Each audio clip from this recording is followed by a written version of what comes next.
1 2 3 start. नमस्कार। तो आज फिर हम लोग मराठों को लेकर एक साथ जुड़ रहे हैं और मुझे लगता है कि मराठों पे ये मेरी 29वीं वीडियो होगी। हाँ, 29वीं वीडियो ही है। और आज ये दूसरा भाग है किसका, तो द्वितीय आंग्ल मराठा युद्ध का दूसरा भाग है, या अगर इसे दूसरे शब्दों में कहें तो बाप ने प्रथम आंग्ल मराठा युद्ध किया, जिनके कारण से यानी पिता की वजह से प्रथम आंग्ल मराठा युद्ध हुआ और पुत्र की वजह से द्वितीय आंग्ल मराठा युद्ध हुआ। तो क्या ट्रेजेडी रही मराठा युद्ध की। आज फिर से हम पूरे शुरू से लेकर अंत तक नहीं आएंगे, कारण क्योंकि इससे पहले वाला वीडियो काफ़ी लंबा हो गया था, इसी कारण से कि हम लोगों ने बहुत लंबा उसे देख लिया था और बना लिया था। लेकिन आज थोड़ी सी बातें करेंगे। बातें हम लोग करेंगे द्वितीय आंग्ल मराठा युद्ध से, कि कहाँ कहाँ कैसे कैसे क्या चीज़ें घटी और कैसे कैसे कहाँ कहाँ क्या चीज़ें बढ़ी। तो आइए शुरू करते हैं हम लोग द्वितीय आंग्ल मराठा युद्ध। लेकिन उससे पहले हम लोग थोड़ा समझ लेते हैं कि ये द्वितीय युद्ध आंग्ल मराठा युद्ध की पृष्ठभूमि क्या थी, कैसे द्वितीय आंग्ल मराठा युद्ध प्रारंभ हुआ और किस प्रकार से द्वितीय आंग्ल मराठा युद्ध के बाद मराठा लगभग पूरी तरह से समाप्त हो गए। तृतीय आंग्ल मराठा युद्ध मात्र एक कहा जाए तो एक फर्जदागी थी युद्ध की, उसमें कोई युद्ध नहीं हुआ। युद्ध हुआ लेकिन ऐसा कोई बहुत बड़ा युद्ध नहीं हुआ कि ये बहुत बड़े योद्धा थे और फिर नहीं, ये सब इनकी शक्तियां कमजोर हो चुकी थी, ये सहायक संधियां सिग्नेचर कर चुके थे, इनके हाथ में विदेशी शक्ति एकदम नहीं थी। विदेशी शक्ति मतलब ये किसी भी बाहरी राजा से कोई अपनी विदेश नीति का संचालन नहीं कर सकते थे। इनके पास कुछ नहीं बचा था द्वितीय आंग्ल मराठा युद्ध के बाद। तो द्वितीय आंग्ल मराठा युद्ध ने पूरी तरह से मराठा जड़ों को हिला दिया। तृतीय युद्ध मराठा युद्ध में आंग्ल मराठा युद्ध में तो बस उस जर्जर पेड़ को या जर्जर बिल्डिंग को बस ऐसे धक्का दे देना था जिसकी वजह से वो गिर जाए, और तृतीय में बस वही हुआ। तो आइए हम लोग द्वितीय की पूरी रूपरेखा को समझते हैं शुरू से, एक बार मराठा वंशावली को देख करके, पेशवा वंशावली को देख करके फिर से यहाँ पर हम लोग शुरू करते हैं। तो आइए शुरू करते हैं। सबसे पहले मराठाओं का उदय, यानी मराठा राजा जिन्होंने मराठा साम्राज्य की नींव डाली, उनका नाम था शिवाजी। और मराठा शब्द जो है वो मराठा से निकला है, आप जानते हैं। मराठा का अर्थ होता है जो मरने के बाद हटे, उसे मराठा कहते हैं। आप जानते हैं मराठा जो है वो उदयपुर वाले क्षेत्र यानी राजस्थान क्षेत्र से आए थे और आकर के पश्चिमी घाट में बस गए और धीरे धीरे उन्होंने दक्षिण भारत में अपनी सेवाएं देना शुरू कर दी। जब शिवाजी का उदय होता है उस समय दक्षिण भारत में 3 बड़ी शक्तियां थी, अहमदनगर, गोलकुंडा और बीजापुर, ये 3 बड़ी शक्तियां थीं। और उत्तर भारत में सबसे बड़ी जो शक्ति थी वो था मुगल साम्राज्य। तो शिवाजी ने उन तीनों शक्तियों से धीरे धीरे लड़ा और एक नया राज्य कहीं न कहीं दक्षिण भारत में स्थापित किया जिसका नाम था मराठा राज्य। शिवाजी ने अपना राज्याभिषेक 1674 में कराया और 1680 में शिवाजी की मृत्यु हो जाती है। शिवाजी के मृत्यु के समय मराठा साम्राज्य बहुत बड़ा नहीं था, मात्र वही कोंकण वाले क्षेत्रों में मराठा साम्राज्य फैला हुआ था। हाँ, थोड़े सा भूमि जो है वो इधर आंध्रा और कर्नाटक के पास थी, जिंजी वाले क्षेत्र में। चलिए आगे बढ़ते हैं। शिवाजी की मृत्यु होने के बाद 1680 में शिवाजी की मृत्यु हो जाती है। उसके बाद 1681 में शिवाजी के जो पुत्र हैं संभाजी 1681 में राजा बनते हैं। एक छोटे से गृह युद्ध के बाद संभाजी को उत्तराधिकार का युद्ध लड़ना पड़ता है अपने ही भाई से, या यूं कहें तो अपने ही सौतेली माँ से, और 1681 में वो राजा बन जाते हैं। 1681 से लेकर 1689 तक संभाजी राजा रहते हैं और संभाजी को औरंगजेब द्वारा बड़ी बुरी मौत मार दिया जाता है, क्योंकि जो संभाजी हैं वो साथ दे रहे हैं औरंगजेब के बड़े बेटे मुअज्जम का। ठीक है, तो किसी तरह से यहाँ पे समाप्त हो जाता है संभाजी का भी चैप्टर। और फिर उसके बाद संभाजी की मृत्यु के बाद संभाजी के जो छोटे भाई हैं जिनका नाम राजा राम है, लेकिन दूसरी माँ के हैं, सौतेले भाई हैं, राजा राम राजा बनते हैं। कब बनते हैं? 1689 में राजा राम राजा बन जाते हैं। 1689 में जब राजा राम राजा बनते हैं लेकिन राजा राम का भी कार्यकाल बहुत लंबा नहीं रहता है। राजा राम को भी भागना ही पड़ता है, क्योंकि उस समय भारत का सबसे शक्तिशाली राजा, सबसे शक्तिशाली ताकत जो है मराठों के पीछे पड़ी है। तो 1689 में राजा राम राजा बनते हैं और 1689 में एक और घटना घटती है कि जुल्फिकार नामक एक सेनापति है जो कि संभाजी के पुत्र जो साहू जी महाराज हैं उनको कैद करके ले जाके औरंगजेब के दरबार में बंदी गृह में डाल दिया जाता है। तो संभाजी का वंश सब समाप्त हो जाता है, क्योंकि इनका एक पुत्र जो साहू जी महाराज है वो कब्जे में है किसके, तो औरंगजेब के। आगे बढ़ते हैं। राजा राम जो है, राजा राम 1689 में क्या बनते हैं, राजा बनते हैं और 1689 से लेकर 1700 तक राजा राम राज्य करते हैं। 1700 में जब राजा राम की मृत्यु हो जाती है तो फिर से एक नया समस्या उत्पन्न हो जाती है कि अब मराठा साम्राज्य की नींव कौन थामेगा। तो उस समय राजा राम का एक 4 वर्षीय पुत्र है जिसका नाम क्या है, शिवाजी राव द्वितीय, तो वो राजा बनता है। लेकिन अब वो राजा क्या है, बस वो एक पपेट की तरह कार्य करता है और जो पूरा शासन व्यवस्था चलाती हैं वो कौन है, तो वो शिवाजी द्वितीय की माँ है। ठीक है, कमेंट बॉक्स में बताइएगा शिवाजी द्वितीय की माँ का क्या नाम था। ठीक है, 1700 से लेकर 1707 तक शिवाजी द्वितीय शासन करते हैं। लेकिन 1707 में एक और घटना घटती है, ये पूरे भारतीय पटल की घटना है कि 1707 में औरंगजेब की मृत्यु हो जाती है। 1707 में औरंगजेब की मृत्यु के बाद जो है वो जो मुअज्जम है वो बहादुर शाह प्रथम के नाम से गद्दी पर बैठ जाता है। और बहादुर शाह प्रथम के नाम से जब वो गद्दी पर बैठता है तो वो एक कार्य करता है, मराठा साम्राज्य के जो संभाजी के पुत्र साहू जी महाराज हैं उनको वो छोड़ देता है। एक और कारण था छोड़ने का कि वो चाहता था कि ये जब जाएंगे साहू जी महाराज दक्षिण में यानी मराठवाड़ा में, तो कहीं ना कहीं मराठों से इनका युद्ध होगा, क्योंकि ये अपने साम्राज्य की मांग करेंगे और जो मराठा संरक्षिका है वो कहीं ना कहीं इनको संरक्षण नहीं देंगे। तो वो होता भी है, ताराबाई और साहू जी महाराज से युद्ध होता है। ठीक है, ताराबाई साहू जी महाराज से 1707 में युद्ध होता है, लेकिन 1707 में साहू जी महाराज जो है वो जीत जाते हैं। 1707 में साहू जी महाराज जीत जाते हैं और लगभग 1708 में, यहाँ 1707 लिखा है लेकिन कहीं कहीं 1708 भी है। ठीक है, तो 1708 में साहू जी महाराज राजा बन जाते हैं। कब? 1708 में साहू जी महाराज राजा बन जाते हैं। ठीक है, अब एक बात और है कि 1708 में जो 1707 में साहू जी महाराज और जो शिवाजी की माँ से युद्ध हुआ था, उत्तराधिकार का युद्ध, उसमें उस युद्ध का क्या नाम था, इसके कमेंट बॉक्स में बताइएगा। चलिए आगे बढ़ते हैं। तो अब साहू जी के शासनकाल में ही साहू जी को जो बहुत ज्यादा मदद पहुंचाते हैं उनका नाम क्या है, तो वो बालाजी विश्वनाथ है। बालाजी विश्वनाथ साहू जी महाराज को बहुत ज्यादा मदद पहुंचाते हैं। अब आप एक बात देख रहे होंगे कि साहू जी महाराज के यहाँ आने के बाद ही जो मराठा वंशावली है ये समाप्त हो गई।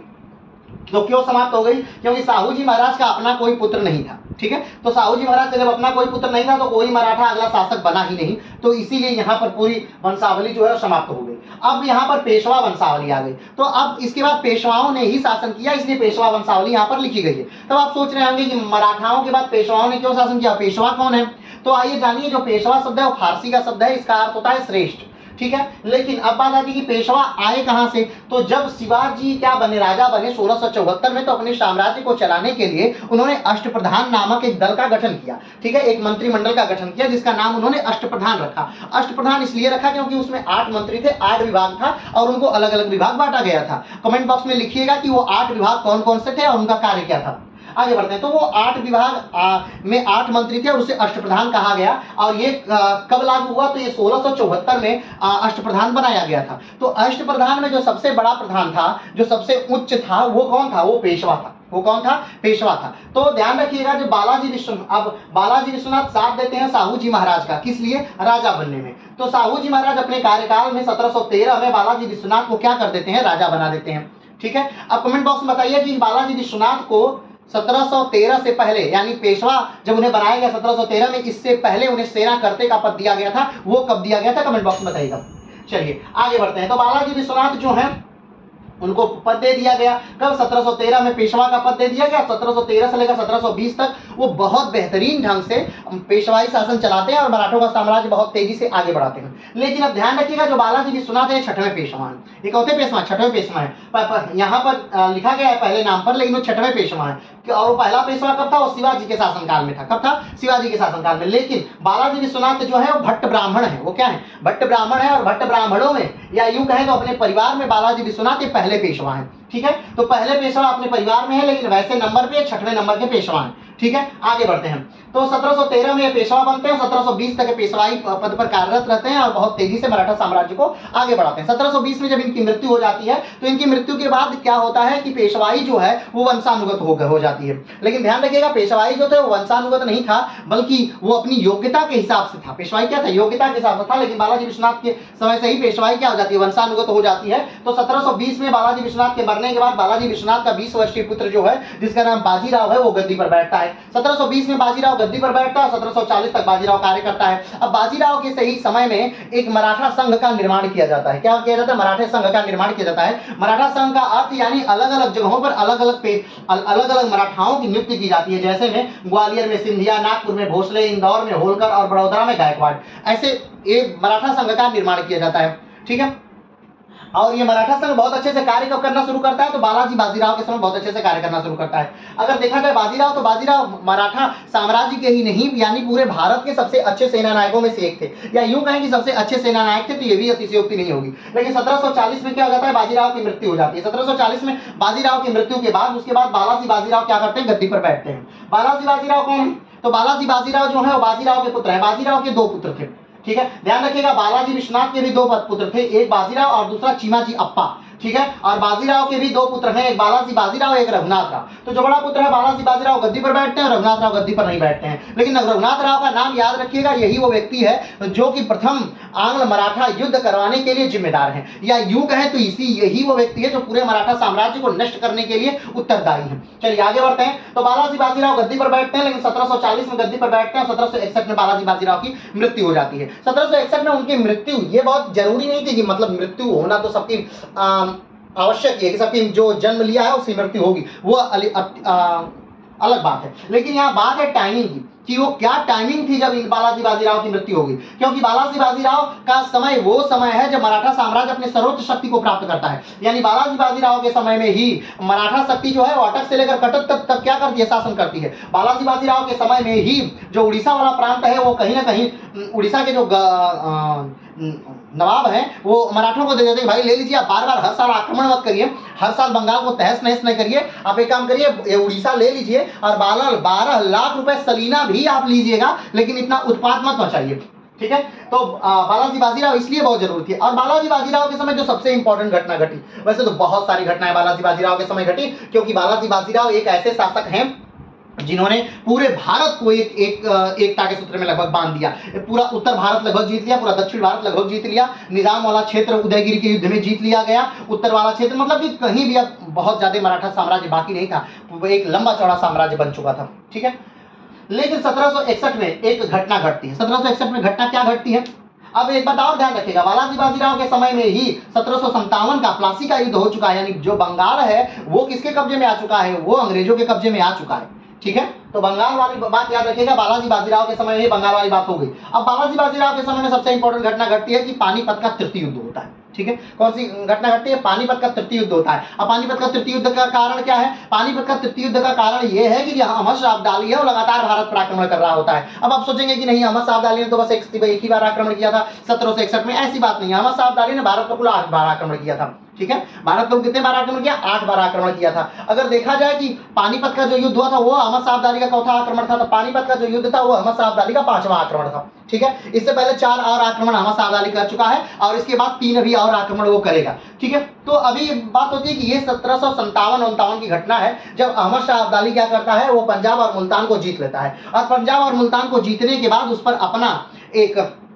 सुबेदार नियुक्त कर देता है। सुबेदार नियुक्त करके वो अपना अफगानिस्तान चला जाता है। लेकिन यहाँ पर दिल्ली का जो शासक है, दिल्ली का जो मंत्री है या शासक है, वो क्या करता है, तो वहां पर अहमद शाह अब्दाली द्वारा नियुक्त जो सुबेदार है उसको हटा देता है और अपना एक सुबेदार वहां नियुक्त कर देता है। चलिए, अब ये घटना भी घट गई। अब कमेंट बॉक्स में बताइएगा कि अहमद शाह अब्दाली ने किसको सुबेदार बनाया था और उसको हटा करके किसको सुबेदार बनाया गया, कमेंट बॉक्स में बताइएगा। ये पिछली कक्षा में बहुत बार बताया जा चुका है, तो इसे रिपीट करने का दोबारा कोई औचित्य नहीं है। चलिए, तो क्या किया गया, तो अब अहमद शाह अब्दाली के उस सुबेदार को हटा दिया गया। अब इससे क्या हो जाता है, अहमद शाह अब्दाली बहुत नाराज हो जाता है। किससे नाराज होता था? दिल्ली से, क्योंकि ये कार्य तो दिल्ली द्वारा किया गया कि पंजाब और मुल्तान में उसके सुबेदार को बदल दिया गया। तो अहमद शाह अब्दाली ये कार्य करता है कि वो दिल्ली पर क्या करता है, आक्रमण कर देता है। दिल्ली पर आक्रमण करता है तो जो दिल्ली का सेनापति है वो भाग जाता है, क्योंकि वही उसी ने बदला था, वो भाग जाता है। लेकिन दिल्ली पर आक्रमण करके ये फिर से दिल्ली को क्या कर लेता है, जीत लेता है अहमद शाह अब्दाली, और अपने बेटे को पंजाब और मुल्तान का क्या बना देता है, सूबेदार बनाकर वापस लौट जाता है। ठीक है,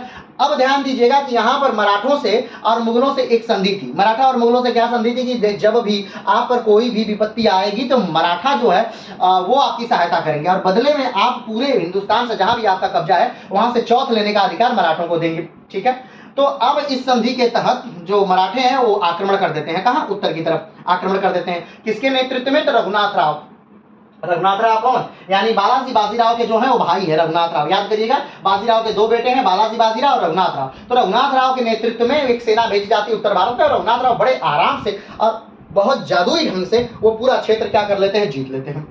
चलिए, अब पूरा भाग जीत लिया गया और पंजाब और मुल्तान स्वतंत्र करा लिया गया। वहां पर अहमद शाह अब्दाली का जो बेटा था वो भाग जाता है। ठीक है, अब इस घटना से क्या हो जाता है, अहमद शाह अब्दाली नाराज हो जाता है। अब वो जो नाराज है उसी नाराजगी का बदला चुकाने के लिए लेने के लिए वो फिर से 1760 में फिर से आक्रमण की घोषणा कर देता है। अब उससे निपटने के लिए मराठों को किसी को तो भेजना ही था। ठीक है, तो उससे निपटने के लिए अब मराठों ने सोचा कि मराठा सेनापतियों में किसको भेजा जाए। तो सारी बातें तय हुई, तो उन्होंने कहा कि भाई रघुनाथ राव को ज्यादा अनुभव है उत्तर भारत का, और उत्तर भारत में बहुत सारी लड़ाइयां लड़े हैं, बहुत सारी लड़ाइयां जीते हैं, कभी वो हारे नहीं उत्तर भारत में, तो रघुनाथ राव को क्या कर दिया जाए, भेज दिया जाए। लेकिन रघुनाथ राव ज्यादा सैनिकों और ज्यादा धन की मांग करते हैं। इस पर जो सदाशिवराव भाऊ है, जो उदयगिरी का युद्ध जीतकर अभी हीरो हैं, उन्होंने कहा कि नहीं, ये जिम्मेदारी मैं लेता हूं, और मैं उत्तर भारत में जितनी कम सेना है मराठों के पास उतनी कम सेना में, और जितना कम धन है मराठों के पास उतने कम धन में ही हम क्या करेंगे, युद्ध लड़के और जीत करके दिखाएंगे आपको। रघुनाथ राव कहते ठीक है, आप जाइए जीतिए, आपको उत्तर भारत का अगर अनुभव है तो आप जाइए जीतिए। अब यहाँ पर ध्यान रखना है, रघुनाथ राव के पास उत्तर भारत का बहुत अनुभव है, लेकिन सदाशिवराव भाऊ के पास उत्तर भारत का लड़ने का कोई अनुभव नहीं है। अब सदाशिवराव भाऊ इस युद्ध में जाते हैं, लेकिन ध्यान रखिएगा यहाँ पे फिर से एक चाल चली जाती है। अब यहाँ पर जो बालाजी बाजीराव है, इनकी एक पत्नी है, इनका नाम है गोपिका बाई। तो गोपिका बाई ये सोचती हैं कि कहीं अगर ऐसा हुआ कि दिल्ली पर सदाशिवराव भाऊ आक्रमण करता है, सदाशिवराव भाऊ आक्रमण करके दिल्ली को जीत लेता है और दिल्ली का बादशाह बन जाता है, तो हम क्या करेंगे, हम ये तो सही नहीं है। तो वो उनका मानना है कि भाई हमारे पास 3 बच्चे हैं, कौन कौन, एक सदाशिवराव है, दूसरे रघुनाथ राव है, और तीसरे नारायण राव है। तो ये 3 लड़के हैं किसके, बालाजी बाजीराव के। तो इन 3 लड़कों में जो एक सबसे बड़ा लड़का है, जो अभी बालाजी बाजीराव के बाद उत्तराधिकारी है, मराठा साम्राज्य या पेशवाओं का उत्तराधिकारी है, विश्वनाथ राव, क्या नाम, विश्वास राव जो उत्तराधिकारी है, उसको क्या कर दिया जाएगा, पूरी सेना का नेतृत्व सौंप दिया जाएगा। अभी वो बालक है, मात्र 20 साल का व्यक्ति है, 20 साल का बच्चा से कहा गया पूरी सेना का क्या कर दिया जाए, इसे सेनापति बना दिया जाए। हाँ, जो मेन लीड रोल में आदमी हो, लीड रोल में रहे, लेकिन सेनापति किसको बना दिया जाए, इनको बना दिया जाए। ठीक है, विश्वास राव को सेनापति बना दिया जाए। वही किया भी गया, और 1761 में पानीपत के युद्ध के लिए विश्वास राव के नेतृत्व में एक बड़ी सेना भेज दी गई मराठों की तरफ से। अब ध्यान रखिएगा, सेना के लगभग 1 लाख के लगभग थी। ऊपर की तरफ से सिंधिया, भोसले, होलकर, गायकवाड़ जुड़ते ही चले गए और एक सेना बढ़ती गई। लगभग 1600 किलोमीटर की यात्रा थी, यानी पुणे से पानीपत की लगभग 1600 किलोमीटर की यात्रा थी। लेकिन फिर भी यात्रा काफी थकाऊ थी, लेकिन काफी दिन की भी थी, लेकिन फिर भी यात्रा हुई। और उस यात्रा के साथ जो मराठवाड़ा प्रदेश के जो लोग थे वो कहीं ना कहीं जुड़ते चले गए, जो सैनिक नहीं है वो भी जुड़ते चले गए। क्यों जुड़ते चले गए, क्योंकि इन लोगों को लगा था कि मराठा तो अब हारना ही, युद्ध भूल गए हैं, मराठा अब युद्ध हार ही नहीं रहे थे बहुत दिनों से। तो उन्हें लगा कि ये युद्ध भी बड़े आराम से सदाशिवराव भाऊ जीत लेंगे, तो हम लोग चलते हैं उत्तर भारत का, इसी सैनिकों के साथ दर्शन हो जाए। क्योंकि उस समय में ट्रेवलिंग जो थी वो बहुत ज्यादा क्या थी, कष्टकारी थी, हो नहीं पाती थी, क्योंकि लुटेरे हैं, चोर हैं, डकैत है, तो किसी को जाने ही नहीं देते थे, बीच बीच में ही मार दिया जाता था। ठीक है, तो इस बहाने वो लोग क्या किए, वो लोग सोचे कि हम लोग भी क्या करेंगे, जुड़ जाएंगे इस सेना के साथ और दर्शन करके हम लोग भी चले आएंगे। तो जुड़ते जुड़ते ऐसा हुआ कि दिल्ली पहुंचते पहुंचते जो लोग थे उनकी संख्या 5 लाख हो गई थी। अब सोचिए 1 लाख की सेना है और 4 लाख जो लोग हैं वो दर्शनार्थी के रूप में आ गए हैं। कोई किसी रूप में आया है, कोई किसी रूप में आया है, कोई भोजन बनाने के लिए आया है, कोई बकरी चलाने के लिए आया है, कोई टेंट काटने के लिए, अलग अलग लोगों अलग अलग कार्य लेके लगभग 4 लाख लोग एक्स्ट्रा जुड़ गए हैं। अब सोचिए वो कहीं ना कहीं क्या है, भार है, वो सेना के साथ क्या है, भार है। क्यों, क्योंकि सेना तेज से चल सकती थी, 6 सेना लड़ सकती, और ऐसे में क्या होता है, दिल्ली तो जीत लेते हैं। लेकिन अहमद शाह अब्दाली अब कहीं ना कहीं एक रणनीतिकार है। ध्यान रखिएगा, अहमद शाह अब्दाली कोई साधारण आदमी नहीं है। अहमद शाह अब्दाली जो है अफगानिस्तान का पिता है। वर्तमान अफगानिस्तान का क्या है, पिता है। वर्तमान में जो अफगानिस्तान का भूभाग आपको दिखता है वो क्या है, अहमद शाह अब्दाली द्वारा उस समय का जीता हुआ भाग ही था, जो अभी अफगानिस्तान के तौर पे आप जानते हैं। क्योंकि अफगानिस्तान कभी स्वतंत्र राष्ट्र रहा ही नहीं। अफगानिस्तान चाहे फारस के नेतृत्व में रहा और चाहे भारत के नेतृत्व में रहा, वो कभी स्वतंत्र राष्ट्र नहीं रहा था अफगानिस्तान। लेकिन अहमद शाह अब्दाली ने जो क्षेत्र बनाया वही आज पाकिस्तान अफगानिस्तान के रूप में मूल रूप से जाना जाता है, इसीलिए अफगानिस्तान का पिता अहमद शाह अब्दाली को कहा जाता है। अब 1761 का युद्ध होता है, पानीपत का युद्ध होता है, इसमें सदाशिवराव भाऊ मारे जाते हैं। ध्यान रखिएगा सदाशिवराव भाऊ कौन है, तो शिवा सदाशिवराव जो भाऊ है वो चीमाजी अप्पा के लड़के हैं। और चीमाजी अप्पा कौन है, तो चीमाजी अप्पा जो है बालाजी विश्वनाथ के बेटे हैं। बालाजी विश्वनाथ के दो बेटे थे, कौन कौन, बाजीराव और चीमाजी अप्पा। तो चीमाजी अप्पा के लड़के सदाशिवराव भाऊ। तो सदाशिवराव भाऊ क्या होते हैं, इस युद्ध में मारे जाते हैं। विश्वासराव भी इस युद्ध में मारे जाते हैं। शमशेर बहादुर भी इस युद्ध में मारा जाता है। अब आप कहेंगे शमशेर बहादुर कौन है, तो शमशेर बहादुर जो है वो बाजीराव के दूसरी पत्नी जो मस्तानी है, मस्तानी का नाम आप बहुत ज्यादा सुने होंगे, बहुत ज्यादा प्रेम कथा चलती है बाजीराव और मस्तानी की, एक मूवी है बाजीराव मस्तानी, कभी देख लीजिएगा अगर खाली समय हो तो। चलिए, तो बाजीराव और जो मस्तानी का जो लड़का है उसका नाम है शमशेर बहादुर, और शमशेर बहादुर भी इस युद्ध में बहुत बुरी तरह घायल होता है। या यूं कहें तो इस युद्ध में लगभग सारे मराठा बेहतरीन सरदार जो है मार दिए गए हैं, और अफगानिस्तान जो अहमद शाह अब्दाली है अफगानिस्तान का शासक, वो क्या होता है, इस युद्ध को जीत लेता है। अब ध्यान रखिएगा, अहमद शाह अब्दाली जीत तो लेता है लेकिन वो भारत पर राज नहीं करता है, बल्कि वो जीता हुआ भाग छोड़कर अफगानिस्तान चल जाता है। क्या करने के लिए अफगानिस्तान चल जाता है, क्योंकि अफगानिस्तान में क्या हो गया, तख्ता पलट हो गया है। उसका जो भाई है उसने कहीं कहीं विद्रोह कर दिया, तो उस विद्रोह को दबाने के लिए अहमद शाह अब्दाली वापस चला जाता है। ठीक है, तो अब देखिए मराठा युद्ध में हार गए बहुत बुरी तरह, तो मराठा का उत्तर भारत पूरा हाथ से निकल गया। ठीक है, अहमद शाह अब्दाली जो जीता हुआ था वो अफगानिस्तान लौट गया। तो अब जो उत्तरी भारत है, उत्तर भारत में एक बहुत बड़ा गैप पैदा हो गया। क्या हो गया, एक बहुत बड़ा गैप पैदा हो गया, जिसका लाभ किसने उठाया, तो अंग्रेजों ने उठाया। कब, 1764 के बक्सर के युद्ध में। ठीक है, चलिए आगे बढ़ते हैं। तो बाजीराव की अब इसी बात से, क्योंकि रघुनाथ सरकार एक बात कहते हैं कि 1761 का जो पानीपत का तृतीय युद्ध था, उसमें ऐसा महाराष्ट्र का कोई घर नहीं था जिसमें से एक आदमी इस युद्ध में मरा ना हो। ठीक है, तो बाजीराव इसी घटना के कारण कहीं ना कहीं क्या हो जाते हैं, मर जाते हैं। क्या हो जाता है, मर जाते हैं। अब बाजीराव जब मर गए हैं तो ध्यान रखिएगा उनका जो सबसे बड़ा पुत्र है कि कौन सा, विश्वासराव, वो भी इस युद्ध में मर गया है, तो राजा कौन बनेगा, एक सबसे बड़ा प्रश्न उठता है। लेकिन जो एक अल्पवयस्क पुत्र है किसका, बाजीराव का, वो राजा बना दिया जाता है माधवराव को। और जो पूरा नियंत्रण है वो किसको दे दिया जाता है, तो रघुनाथ राव को दे दिया जाता है। रघुनाथ राव कौन, बाजीराव के सगे भाई रघुनाथ राव को इनका नियंत्रण दे दिया जाता है और माधवराव को राजा बना दिया जाता है। चलिए, अब माधवराव पेशवा बन गए और जो रघुनाथ राव है वो पूरे संरक्षक बन गए। लेकिन अब रघुनाथ राव को कहीं ना कहीं पेशवा बनना है, उनके मन में भी पेशवा बनने की ललक उठने लगती है, और धीरे धीरे क्या करते हैं कि जो उच्च पद है उस सारे उच्च पदों पर अपने व्यक्ति नियुक्त करने लगते हैं। ठीक है, ताकि अब इस बात से जब वो उच्च पदों पर अपने व्यक्ति नियुक्त कर रहे हैं तब गोपिका बाई को बुरा लगता है। गोपिका बाई कहती है कि भाई साहब देखिए, ऐसा ना करिए, आप सारे उच्च पदों पर अपने व्यक्ति क्यों नियुक्त कर रहे हैं, ऐसा ना करिए। तो अब उनको डराने के लिए या इनको धमकाने के लिए रघुनाथ राव है वो कहते हैं ठीक है, फिर आप अपना राज्य काज अपने से चला लीजिए, मैं इस पद से क्या देता हूँ, इस्तीफा देता हूँ।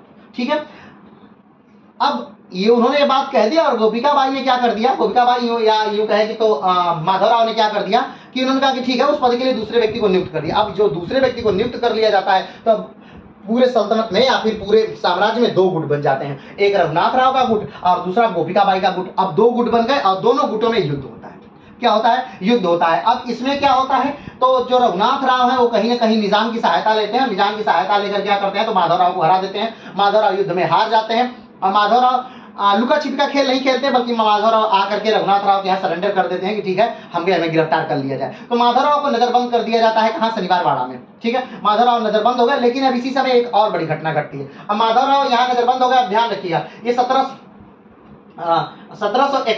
के बाद की घटना है। ठीक है, माधव 2 साल तक क्या चलता है, अपने युद्ध, अपने घर में ही गृह युद्ध चल रहा है, या यूं कहें तो उत्तराधिकार का युद्ध चल रहा है। चलिए, किसी न किसी तरफ फिर अब उसी समय निजाम का आक्रमण हो जाता है। निजाम कहता है कि जो मराठा साम्राज्य है वो मेरे कहने से चलेगा, मैं जैसा कहूंगा उस हिसाब से चलेगा। अब इस बात से, निजाम के इस बहुत क्रूर बात से क्या होता है, तो पूरे मराठा जो है वो एकत्रित हो जाते हैं और सब के सब माधवराव के नेतृत्व में लड़ना स्वीकार कर लेते हैं। यहाँ तक कि रघुनाथ राव भी माधवराव के नेतृत्व में लड़ना स्वीकार कर लेते हैं।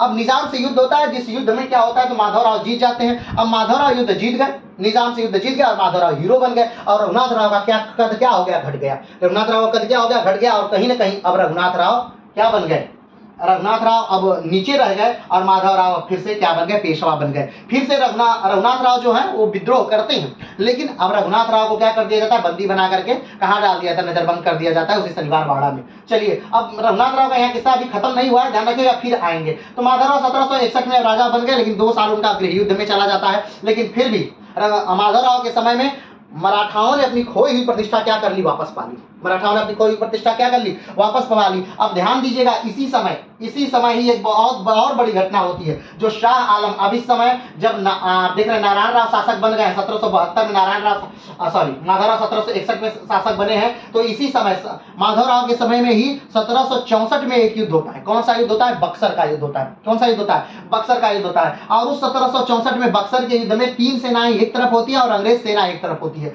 कौन कौन एक तरफ होता है? तो अवध के शुजाउद्दौला जो है एक तरफ है, बंगाल के मीर कासिम शुजाउद्दौला के साथ है, और दिल्ली के शाह आलम, ये तीनों लोगों की एक सेना बनती है। और दूसरी तरफ है हेक्टर मुनरो। कौन है? Hector Munro. और इन दो में बहुत बेहतरीन युद्ध होता है, बक्सर का युद्ध होता है। क्योंकि इससे पहले जो युद्ध हुआ था प्लासी का, अंग्रेजों ने उसमें जीत तो हासिल की थी, लेकिन वो बहुत बुरा युद्ध था, बहुत घटिया युद्ध था, क्योंकि उसमें युद्ध हुआ ही नहीं था। वो एक तरफ से धोखाधड़ी हुई थी, ठीक है, उसमें युद्ध नहीं हुआ था। तो क्लाइव की बस उसमें बदनामी हुई, कोई उसमें युद्ध नहीं हुआ। चलिए, लेकिन इसमें क्या हुआ? तो इसमें फाइनली कौन जीत गया? अंग्रेज जीत गए। 1764 का बक्सर का युद्ध जीत गए। ये घटना किसके समय में हो रही? बक्सर के युद्ध की घटना किसके समय में हो रही है? उस समय पेशवा कौन है? ध्यान दीजिएगा, उस समय पेशवा है माधवराव, क्योंकि माधवराव का शासनकाल कब से है? 1761 से 1772 तक, ठीक है। अब उस समय क्या किया जाता है? तो जो शाह आलम है, 1764 के बक्सर के युद्ध के बाद 1765 में इलाहाबाद की संधि की जाती है इन तीनों के साथ, और कहीं ना कहीं शाह आलम को बंदी बना के रख लिया जाता है। लेकिन अब जब फिर से माधवराव के नेतृत्व में मराठाओं ने अपनी खोई हुई प्रतिष्ठा वापस पा ली, तो दिल्ली को फिर से जीतने का प्लान होने लगता है। क्या होने लगता है? दिल्ली को फिर से जीतने का प्लान होने लगता है। और महादजी सिंधिया के नेतृत्व में, किसके नेतृत्व में? महादजी सिंधिया के नेतृत्व में दिल्ली पर आक्रमण कर दिया जाता है और दिल्ली को जीत लिया जाता है, ठीक है। अब दिल्ली को जीत करके वहां का बादशाह किसको बनाया जाएगा? तो वहां का बादशाह बना दिया जाता है शाह आलम को। ध्यान दीजिएगा, ये वही शाह आलम है जिसको दिल्ली का बादशाह किसने बनाया था? तो सदाशिवराव भाऊ ने 1760 में दिल्ली का बादशाह बनाया था, याद करिएगा, ठीक है। तो दिल्ली का बादशाह शाह आलम को 1760 में सदाशिवराव भाऊ ने बनाया था। और अब फिर से कब? तो 1771 में। कब? 1771 में इनको फिर से क्या कर दिया गया? बादशाह बना दिया गया। किसके द्वारा? महादजी सिंधिया ने इनको फिर से बादशाह बनाया। और महादजी सिंधिया को बहुत सारी उपाधियों से बादशाह शाह आलम ने क्या कर दिया? नवाजा, ठीक है। अब फिर से दिल्ली का बादशाह 1764 के युद्ध के बाद दिल्ली का बादशाह हट गया था, शाह आलम को बंदी बना लिया गया था, और शाह आलम का जो पुत्र था वही किसी तरह राजगद्दी चला रहा था, लेकिन वो अंग्रेजों के नेतृत्व में था। लेकिन 1771 में अंग्रेजों ने 1771 में जो मराठे हैं महादजी सिंधिया के नेतृत्व में, वो दिल्ली पर आक्रमण करते हैं, दिल्ली को जीत लेते हैं कहीं ना कहीं, और फिर से शाह आलम को वहां का क्या बना देते हैं? बादशाह बना देते हैं। और शाह आलम बड़े आराम से दिल्ली का बादशाह पद पर कार्य कर रहा है। लेकिन 1788 में, ध्यान रखिएगा, 1771 अभी चल रहा है, अभी 1788 में इस शाह आलम को शुरू किया, थोड़ा सा खत्म कर दे रहे हैं, अभी यहाँ थोड़ा सा रोकिएगा। 1788 में क्या होता है? गुलाम कादिर नामक एक रोहिल्ला सरदार होता है, वो आक्रमण करता है दिल्ली पर और शाह आलम को गद्दी पर से उतार देता है और शाह आलम की दोनों आंखें निकलवा लेता है। यहां तक कि कहा जाता है कि यमुना नदी के किनारे एक तांडव नृत्य होता है, पूरे शाही परिवार को नंगा नचाया जाता है, बहुत सारे शाही परिवार के लोग आत्महत्या कर लेते हैं, बहुत सारे बचने के लिए नदी में कूद जाते हैं, तो बहुत बुरी घटनाएं होती हैं और शाह आलम की दोनों आंखें निकाल ली जाती हैं। जब ये बात महादजी सिंधिया को पता चलती है तो महादजी सिंधिया 1788 में पुनः आक्रमण दिल्ली पर करते हैं और जो गुलाम कादिर है उनको क्या करते हैं? उनको बंदी बना लेते हैं और बंदी बनाकर अब अंधे शाह आलम को फिर से दिल्ली का क्या बनाया जाता है? बादशाह बनाया जाता है। ध्यान दीजिएगा, तो बादशाह फिर से कब बनाया गया? तो 1788 में ही अंधे शाह आलम को दिल्ली का फिर से क्या बना दिया? बादशाह बना दिया। किसके द्वारा? महादजी सिंधिया द्वारा। अब जब वो अंधे हो गए तो अब शाह आलम द्वितीय क्या है? अब वो एक लेटर लिखते हैं, किसको? महादजी सिंधिया को, और कहते हैं कि देखिए, मैं अगर आपने गुलाम कादिर को नहीं मारा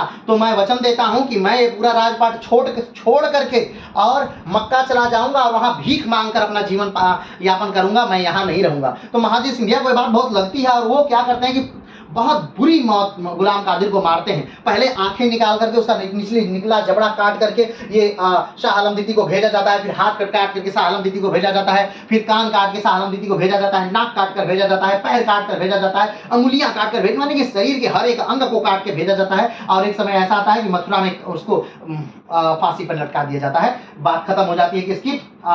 गुलाम कादिर की, ठीक है। और फिर जो शाह आलम द्वितीय है वो राजा रहते हैं, लेकिन 1803 में फिर से अंग्रेजों ने क्या कर लिया? दिल्ली को जीत लिया। ये 1803 का कौन समय है? ध्यान दीजिएगा, 1803 का समय कौन सा है? ये वही समय है जब द्वितीय आंग्ल मराठा युद्ध शुरू हो रहा है। ये कौन सा समय है? द्वितीय आंग्ल मराठा युद्ध शुरू हो रहा है और द्वितीय आंग्ल मराठा युद्ध में अंग्रेजों के हाथों मराठे हार रहे हैं, ये वही समय है। तब फिर से क्या हो जाता है, दिल्ली का बादशाह शाह आलम द्वितीय मात्र कठपुतली रह जाता है। राजा तो वही रहता है लेकिन मात्र कठपुतली रह जाता है और 1806 में शाह आलम की क्या हो जाती है, मृत्यु हो जाती है। याद रखिएगा, ठीक है। तो 1760 में शाह आलम राजा बना था और 1806 में वो क्या हो जाता है, उसकी मृत्यु हो जाती है। लेकिन उसका पूरा शासन आप देख रहे हैं कि इसकी इतनी दुर्गति से है कि 1764 का बक्सर का युद्ध हार दिया जाता है, बंदी बना के रख लिया जाता है। फिर से उसे 1771 में मराठों द्वारा राजा बनाया जाता है। फिर उसे 1788 में गुलाम कादिर की आंखें निकाल ली जाती है। फिर उसे 1788 में अंधेर बादशाह को फिर से राजा बनाया जाता है। फिर से उसे क्या कर दिया जाता है, 1803 में फिर से उसे मात्र कठपुतली शासक बना दिया जाता है और 1806 में उसकी मृत्यु हो जाती है। यानी उसका पूरा जीवन बहुत ही अस्त व्यस्त शासक के तौर पर रहता है। कौन, शाह आलम द्वितीय का। चलिए अब इस बात को छोड़ते हैं, हम लोग फिर से आते हैं कहाँ, माधवराव पे। तो माधवराव ने बड़े कम समय में ही, कम समय में क्यों, क्योंकि देखिए आप 1761 से 1772 तक का ही मात्र 10 साल से 11 साल का उनका शासनकाल है और उस शासनकाल में 2 साल उनका प्रारंभिक जो है वो अपने गृह युद्ध में बीत गया है और लास्ट के जो 2 साल है वो किस में बीत जाता है, तो वो अपने दर्द में बीत जाता है। क्योंकि बहुत दर्द में है माधवराव बहुत दर्द में है। यहाँ तक कि वो अपने सेवकों से ये कहते हैं कि भाई साहब मुझे मार दिया जाए, मैं ये दर्द बर्दाश्त नहीं कर पा रहा हूँ। इस शासनकाल के दौरान ही माधवराव ने पुनः मराठा की खोई हुई शक्ति को क्या कर लेते हैं, वापस पा लेते हैं। इसी दौरान वो हैदर अली को हराते हैं। इसी दौरान वो पूरा उत्तर भारत को फिर से विजिट करते हैं महादजी सिंधिया के नेतृत्व में। आगे बढ़ते हैं, चलिए। अब माधवराव की फिर से क्या हो रही है, मृत्यु हो जाती है। कब, 1772 में। तो मृत्यु से पहले जो माधवराव है वो बुलाते हैं अपने चाचा को, रघुनाथ राव को बुलाया जाता है। कहते हैं भाई चाचा जी देखिए मेरा एक छोटा भाई है, मेरे तो कोई लड़के हैं नहीं, मेरा एक छोटा भाई है जिसका नाम नारायण राव है, उसको गद्दी पर हम बैठा दे रहे हैं, लेकिन एक कार्य करिएगा, उसका साथ दीजिएगा, ये वचन दीजिए। रघुनाथ राव कहते हैं ठीक है हम आपको वचन देते हैं, हम साथ देंगे। लेकिन माधवराव के मरने के बाद फिर से नारायण राव अपने जो है रघुनाथ राव जो है वो अपने फिर से फार्म में आ जाते हैं और फिर से क्या उन्हें पेशवा बनना है। ठीक, तो इस बार अब वो रघुनाथ राव चुप नहीं रहेंगे और चुप रहते भी नहीं है। वो क्या करते हैं, तो 1772-73 देखिए आप देख रहे हैं नारायण राव का शासनकाल मात्र 1772-1773 है। क्यों, क्योंकि 8 महीने के बाद एक षड्यंत्र रचते हैं। कौन, रघुनाथ राव, और नारायण राव को मरवा दिया जाता है शनिवारवाड़ा में। शनिवारवाड़ा एक बिल्डिंग है पुणे में जो कि एक महत्वपूर्ण इमारत है, उसमें शाही परिवार पूरा रहा करता था। ठीक है, तो वहीं पे मरवा दिया जाता है, किसको, नारायण राव को मरवा दिया जाता है। नारायण राव को के मरने के बाद जो है रघुनाथ राव क्या बनते हैं, राजा बन जाते हैं, यानी पेशवा बन जाते हैं। अब आप सोच रहे होंगे तो नारायण राव का पुत्र क्यों नहीं राजा बना, तो ध्यान रखिएगा नारायण राव के मरने तक नारायण राव को कोई पुत्र हुआ नहीं था। लेकिन जब नारायण राव मर जाते हैं उसके बाद पता चलता है कि उनकी पत्नी जो गंगाबाई है वो क्या है, वो पेट से है, यानी वो गर्भवती है, प्रेग्नेंट है, वो बच्चे को जन्म देने वाली है। तो सारे मराठा सरदार जो है इंतजार करते हैं कि एक लड़का हो जाए। अगर एक लड़का हो जाए तो सारे मराठा सरदार जो है उसी लड़के के पक्ष में आ जाएंगे, और होता भी वैसा है। ठीक है, अभी मात्र कुछ ही दिन होता है कि नारायण राव को फिर से एक पुत्र नारायण राव का पुत्र होता है, लेकिन नारायण राव उस समय जिंदा नहीं है। ठीक है, तो अब नारायण राव का जो पुत्र है मात्र 40 दिन का, नारायण राव के पुत्र को क्या बना दिया जाता है, राजा बना दिया जाता है, पेशवा बना दिया जाता है। 40 दिन के पुत्र को, बच्चे को क्या बना दिया जाता है, पेशवा बना दिया जाता है। और पेशवा बन गए कौन, नारायण राव के बच्चे। नारायण राव के बच्चे क्या बन गए, पेशवा बन गए। ठीक है, तो अब नारायण राव के बेटे का क्या नाम है, तो नारायण राव के बेटे का नाम है माधवराव। क्या नाम है, माधवराव द्वितीय। क्या नाम है, माधवराव द्वितीय। तो माधवराव द्वितीय गद्दी पर बैठ गया, और गद्दी पर जब माधवराव द्वितीय बैठते हैं तो पूरे मराठा सरदार माधवराव द्वितीय के पक्ष में आ जाते हैं। नारायण राव के वो मरवाने के बाद एक 12 भाई परिषद का निर्माण करते हैं। कौन, महादजी सिंधिया और नाना फडणवीस एक 12 भाई परिषद का निर्माण करते हैं। और 12 भाई परिषद का निर्माण के बाद वही 12 भाई परिषद जो है वो माधवराव द्वितीय को गद्दी पर बैठा देती है। 40 दिन के बच्चे को गद्दी पर बैठाकर रघुनाथ राव के ऊपर केस चलाया जाता है। रघुनाथ राव के ऊपर मृत्यु कारित करने का, यानी हत्या का आरोप लगाकर उन पर केस चलाया जाता है। और कहीं ना कहीं रघुनाथ राव को उस केस के दौरान मृत्यु दंड की सजा हो जाती है। अब रघुनाथ राव यहाँ से क्या करते हैं, भाग जाते हैं, क्योंकि उनको उन पे मृत्युदंड की सजा है और सारे मराठा सरदार जो है उनके खिलाफ है। अब रघुनाथ राव भाग गए। रघुनाथ राव भाग कर कहाँ जाते हैं, तो रघुनाथ राव भाग करके अंग्रेजों के पास चले जाते हैं। अंग्रेजों में कहाँ जाते हैं, तो वो बम्बई प्रेसिडेंसी के पास चले जाते हैं। बम्बई प्रेसिडेंसी के पास जाकर कहते हैं कि देखिए भाई, जो हम हैं वही असली उत्तराधिकारी हैं, किसके, पेशवा के असली उत्तराधिकारी हैं, तो हमें ही पेशवा बनना चाहिए। लेकिन माधवराव द्वितीय जो है वो पेशवा बन गया है, तो आप एक कार्य करिए कि हमें पेशवा चलिए क्या करिए, बनवा दीजिए। अंग्रेज कहते हैं ठीक है भाई साहब, रघुनाथ राव जी एकदम शांति रखिए, आपको ही पेशवा बनाया जाएगा, लेकिन पहले एक संधि कर लेते हैं। क्या कर लेते हैं, पहले एक संधि कर लेते हैं। तो एक संधि होती है, क्या होती है, एक संधि होती है, जिस संधि का नाम क्या है, सूरत की संधि। क्या होती है, एक संधि होती है जिस संधि का नाम है सूरत की संधि। और सूरत की संधि कब होती है, तो 1775 में सूरत की संधि होती है। किसके किसके बीच होती है, तो रघुनाथ राव मराठा के बीच और दूसरा मुंबई प्रेसिडेंसी अंग्रेजों के बीच सूरत की संधि होती है 1775। याद रखिएगा 1775 के सूरत के संधि के बाद ही प्रथम आंग्ल मराठा युद्ध का प्रारंभ हो जाता है। जो मुंबई है, जो मुंबई प्रेसिडेंसी के अंग्रेज हैं वो क्या करते हैं, तो आक्रमण कर देते हैं। मुंबई प्रेसिडेंसी के अंग्रेज जो है आक्रमण कर देते हैं कहां, तो मराठवाड़ा पर या यूं कहें तो पुणे पर। लेकिन अगर आप जब मैप में देखेंगे, ध्यान से देखेंगे, तो मुंबई जो है वो घाट पर है, यानी घाटों पर है। मुंबई एकदम किनारे है।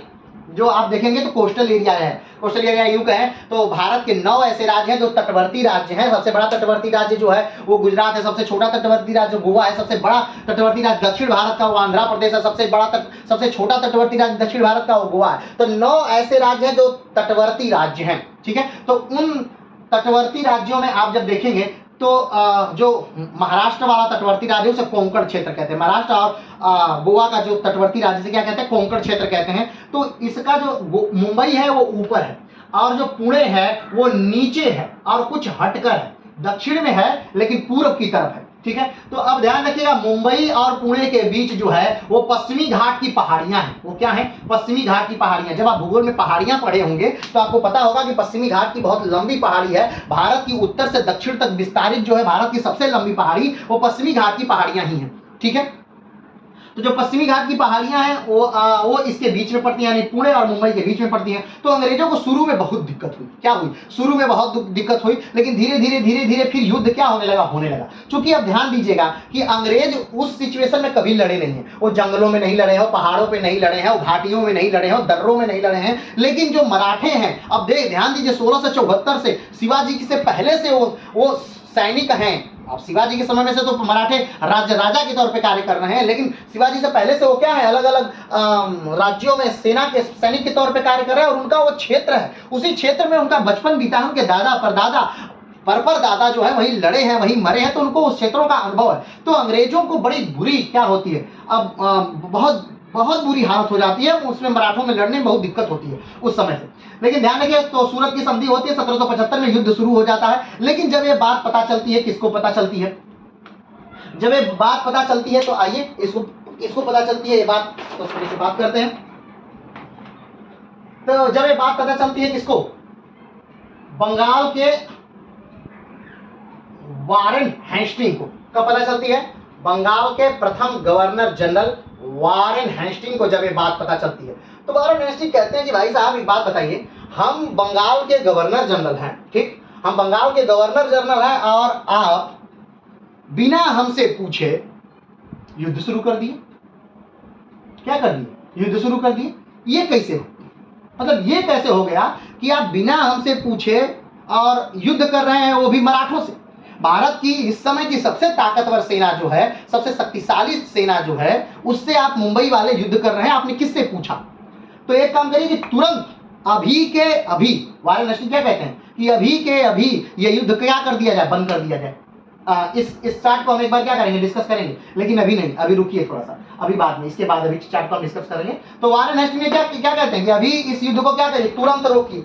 जो सूरत की संधि आपने की है उस संधि को तुरंत खत्म करिए और इस युद्ध को तुरंत रोकिए। चलिए अब युद्ध रोक दिया जाता है। क्या किया दिया जाता है, युद्ध रोक दिया जाता है, तुरंत के तुरंत युद्ध रोक दिया जाता है। और वारेन हेस्टिंग क्या करते हैं, तो एक अपना एक नेतृत्व करता है, एक आदमी भेजते हैं जिसका नाम कर्नल आप्टन है। क्या नाम है, कर्नल आप्टन है। कर्नल आप्टन को कहां भेजा जाता है, तो पुणे में भेजा जाता है कि कर्नल आप्टन आप जाइए और पुणे से एक संधि करिए। ध्यान रखिए जो सूरत की संधि है रघुनाथ राव से संधि है, लेकिन जो कलकत्ता प्रेसिडेंसी है, जो वारेन हेस्टिंग है, वो भेजते हैं अपना एक प्रतिनिधि जिसका नाम है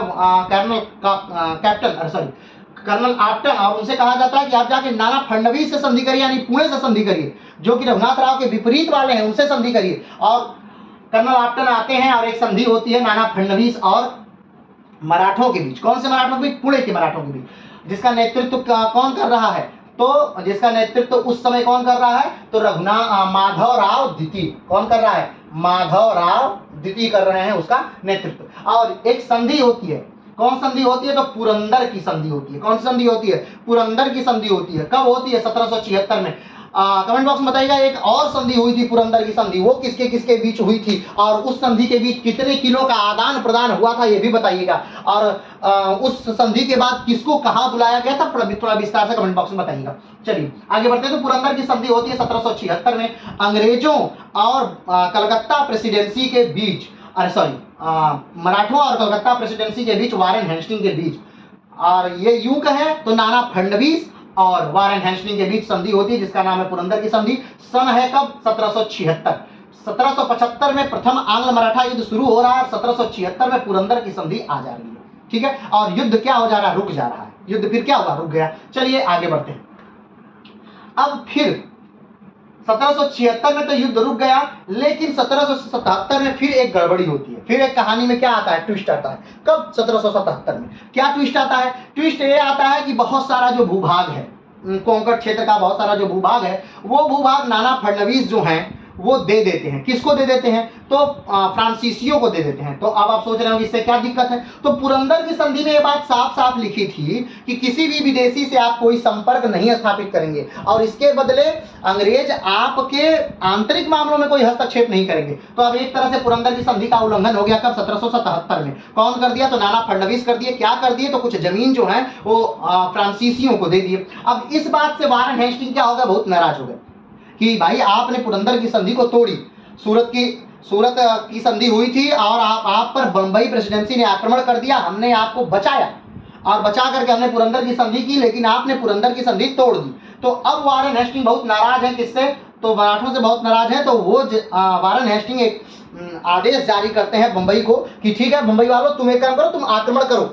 तुम क्या करो? इन मराठों पर आक्रमण कर दो और मराठवाड़ा को पूरा खत्म कर दो मराठों। चलिए आक्रमण अब फिर से, अब बंबई ने आक्रमण कर दिया। किस पर आक्रमण कर दिया? तो मराठों पर, यानी पुणे पर बंबई ने आक्रमण कर दिया। लेकिन फिर एक गड़बड़ी आ जाती है। फिर एक कहानी में ट्विस्ट आता है। क्या कहानी में ट्विस्ट आता है? तो कहानी में ट्विस्ट ये आता है कि एक युद्ध है जिसका नाम है लालगांव का युद्ध। लालगांव के युद्ध में अंग्रेज जो है बहुत बुरी तरह मराठों से हार जाते हैं। हमने कहा था कि वो जो क्षेत्र था वो अंग्रेजों का क्षेत्र नहीं था, वो क्षेत्र मराठों का था और मराठे उस क्षेत्र के बारे में जानते थे, अच्छे से जानते हैं, अच्छे से लड़ रहे हैं, भाग जा रहे हैं, मार रहे हैं, बहुत सारी चीजें हो रही हैं। तो लालगांव के युद्ध में अंग्रेज जो है वो बहुत बुरी तरह हार जा रहे हैं। किससे? तो मराठों से। अब अंग्रेज मराठों से हार गए तो फिर से उन्हें मराठों से एक संधि करनी पड़ी। उस संधि का नाम था वाडगांव की संधि। क्या नाम था? वाडगांव की संधि। एक संधि होती है। कब संधि होती है? तो 1779 में। कब संधि होती है? 1779 में। और यूं कहें तो जो वाडगांव की संधि थी 1779 वाली, वो बहुत ही शर्मनाक संधि थी अंग्रेजों के लिए, क्योंकि सारा भूभाग अंग्रेजों को ने क्या कर दिया? दे दिया। और यहां तक कि यह भी कहा गया कि 1773 के बाद जीती हुई हम सारी भूमियां मराठों को क्या कर देंगे? वापस लौटा देंगे। तो 1773 के बाद जीती हुई सारी भूमि लौटा दी जाती है। ठीक है, कहा जाता है कि हम रघुनाथ राव का साथ नहीं देंगे, रघुनाथ राव पेशवा पद के उत्तरदायी नहीं रहेंगे, हम बंगाल से कोई सहायता नहीं लेंगे, और भी बहुत सारी बातें उस वाडगांव की संधि में कही जाती हैं। और अंग्रेजों की बहुत बुरी हार होती है और अंग्रेजों के लिए बहुत बुरी संधि होती है वाडगांव की। अब एक बात फिर गड़बड़ होती है। क्या गड़बड़ होती है? कि जब ये बात पता चलती है वारेन हेस्टिंग को कि भाई साहब वाडगांव की संधि हो गई और अंग्रेज बहुत बुरी तरह हार गए, तो वारेन हेस्टिंग को फिर बहुत गुस्सा आता है। वो कहता है कि भाई साहब बंगाल के गवर्नर जनरल हम हैं और ये बंबई वाले अपने मन से जब मन हो रहा है तब कोई समझौता कर ले रहे हैं, जब मन हो रहा है तब युद्ध शुरू कर दे रहे हैं, जब मन हो रहा है तो युद्ध खत्म कर दे रहे हैं। तो उन्होंने कहा, बहुत डांटा, वारेन हेस्टिंग ने बहुत डांट लगाई और कहा कि ठीक है चलिए अब जो हुआ तो हो गया, लेकिन हम इस वाडगांव की संधि को मानने से इनकार करते हैं। ठीक है, और उन्होंने 3 सेना नायकों के साथ 3 सेना की टुकड़ियां बंगाल से क्या कर दी? रवाना कर दी। 3 सेना नायकों के साथ बंगाल की 3 टुकड़ियां रवाना हो गई। किसके लिए? तो मुंबई की सहायता के लिए। 3 टुकड़ियां कौन कौन आई? तो गेडार्ड के नेतृत्व में एक टुकड़ी आई जिसने 1780 में अहमदाबाद को जीत लिया। ध्यान दीजिएगा, गेडार्ड के नेतृत्व में टुकड़ी आई जो 1780 में अहमदाबाद को जीत लिया। फिर बोफले के नेतृत्व में एक टुकड़ी आई जो 1781 में ग्वालियर को जीत लिया। फिर कैमे के नेतृत्व में एक टुकड़ी आई जिसने 1781 में सिंधिया को जीत लिया। अब मराठे हर जगह क्या होने लगे? हारने लगे।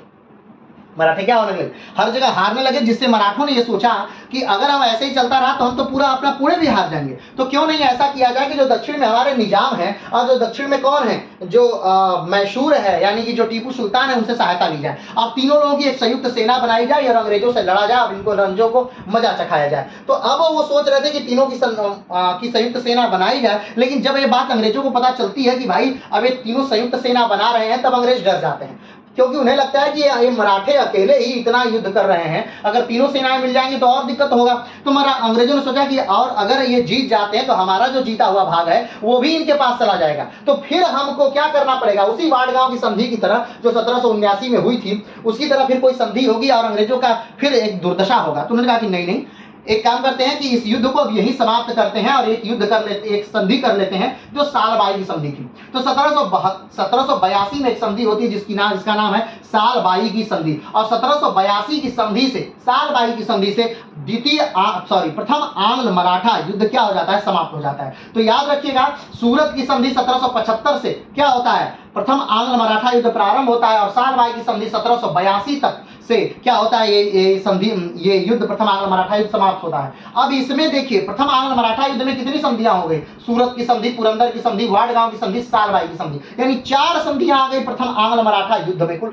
4 संधियां आ गई। ठीक है, तो अब ध्यान रखिए, सालबाई की संधि के अंतर्गत क्या हुआ, सालबाई की संधि के अंतर्गत ये हुआ कि जो सेना मुंबई के दक्षिण में जो भी भाग मराठाओं का जीता गया है वो मराठाओं को वापस कर दिया जाएगा। ठीक है, दोनों एक दूसरे के दुश्मन, मराठा और अंग्रेज दोनों एक दूसरे के दुश्मनों का साथ नहीं देंगे। ठीक, दोनों एक दूसरे के दोस्तों का साथ देंगे। ठीक है, और दोनों मराठा किसी विदेशी व्यक्तियों से कोई हाथ नहीं मिलाएंगे, और मराठा इसके बदले अंग्रेज क्या करेंगे, तो वो अंग्रेज जो है वो मराठा के आंतरिक मामलों में कोई हस्तक्षेप नहीं करेंगे। तो अब ध्यान दीजिएगा, ये सालबाई की संधि हो रही है 1772 में। ध्यान दीजिएगा, 1775 से युद्ध शुरू हुआ था, 1775 से युद्ध शुरू हुआ था। वैसे असली जो युद्ध हो तो 1777 से शुरू हुआ था, लेकिन फिर भी 1775 से ही युद्ध मानते हैं, जो प्रथम आंग्ल मराठा युद्ध शुरू हो रहा है 1775 से। तो 1775 से शुरू होता है, 1782 में वो समाप्त हो जाता है प्रथम आंग्ल मराठा युद्ध। ठीक है, अब आप देखेंगे कि एकदम एग्जैक्ट 20 साल तक कोई भी युद्ध नहीं होता है। क्या होता है, कोई भी युद्ध नहीं होता है। अब क्या होता है, तो अब सीधे बात होती है 1803 में। कब, 1803 में द्वितीय आंग्ल मराठा युद्ध क्या होगा, शुरू हो जाता है, द्वितीय आंग्ल मराठा युद्ध शुरू होता है। तो अब बात आती है कि आखिर प्रथम आंग्ल मराठा युद्ध तो हो गया कि भाई रघुनाथ राव को पेशवा बनना था, और रघुनाथ राव पेशवा नहीं बन पा रहे थे, इसीलिए वो पेशवा बनने के लिए ही कहां चले गए, अंग्रेजों के पास चले गए, और अंग्रेजों ने उस समय का लाभ उठाया और रघुनाथ राव का साथ दिया, और बदले में जो बेसिन और सालसेट वाला भाग है कहीं ना कहीं अंग्रेजों ने हड़प लिया।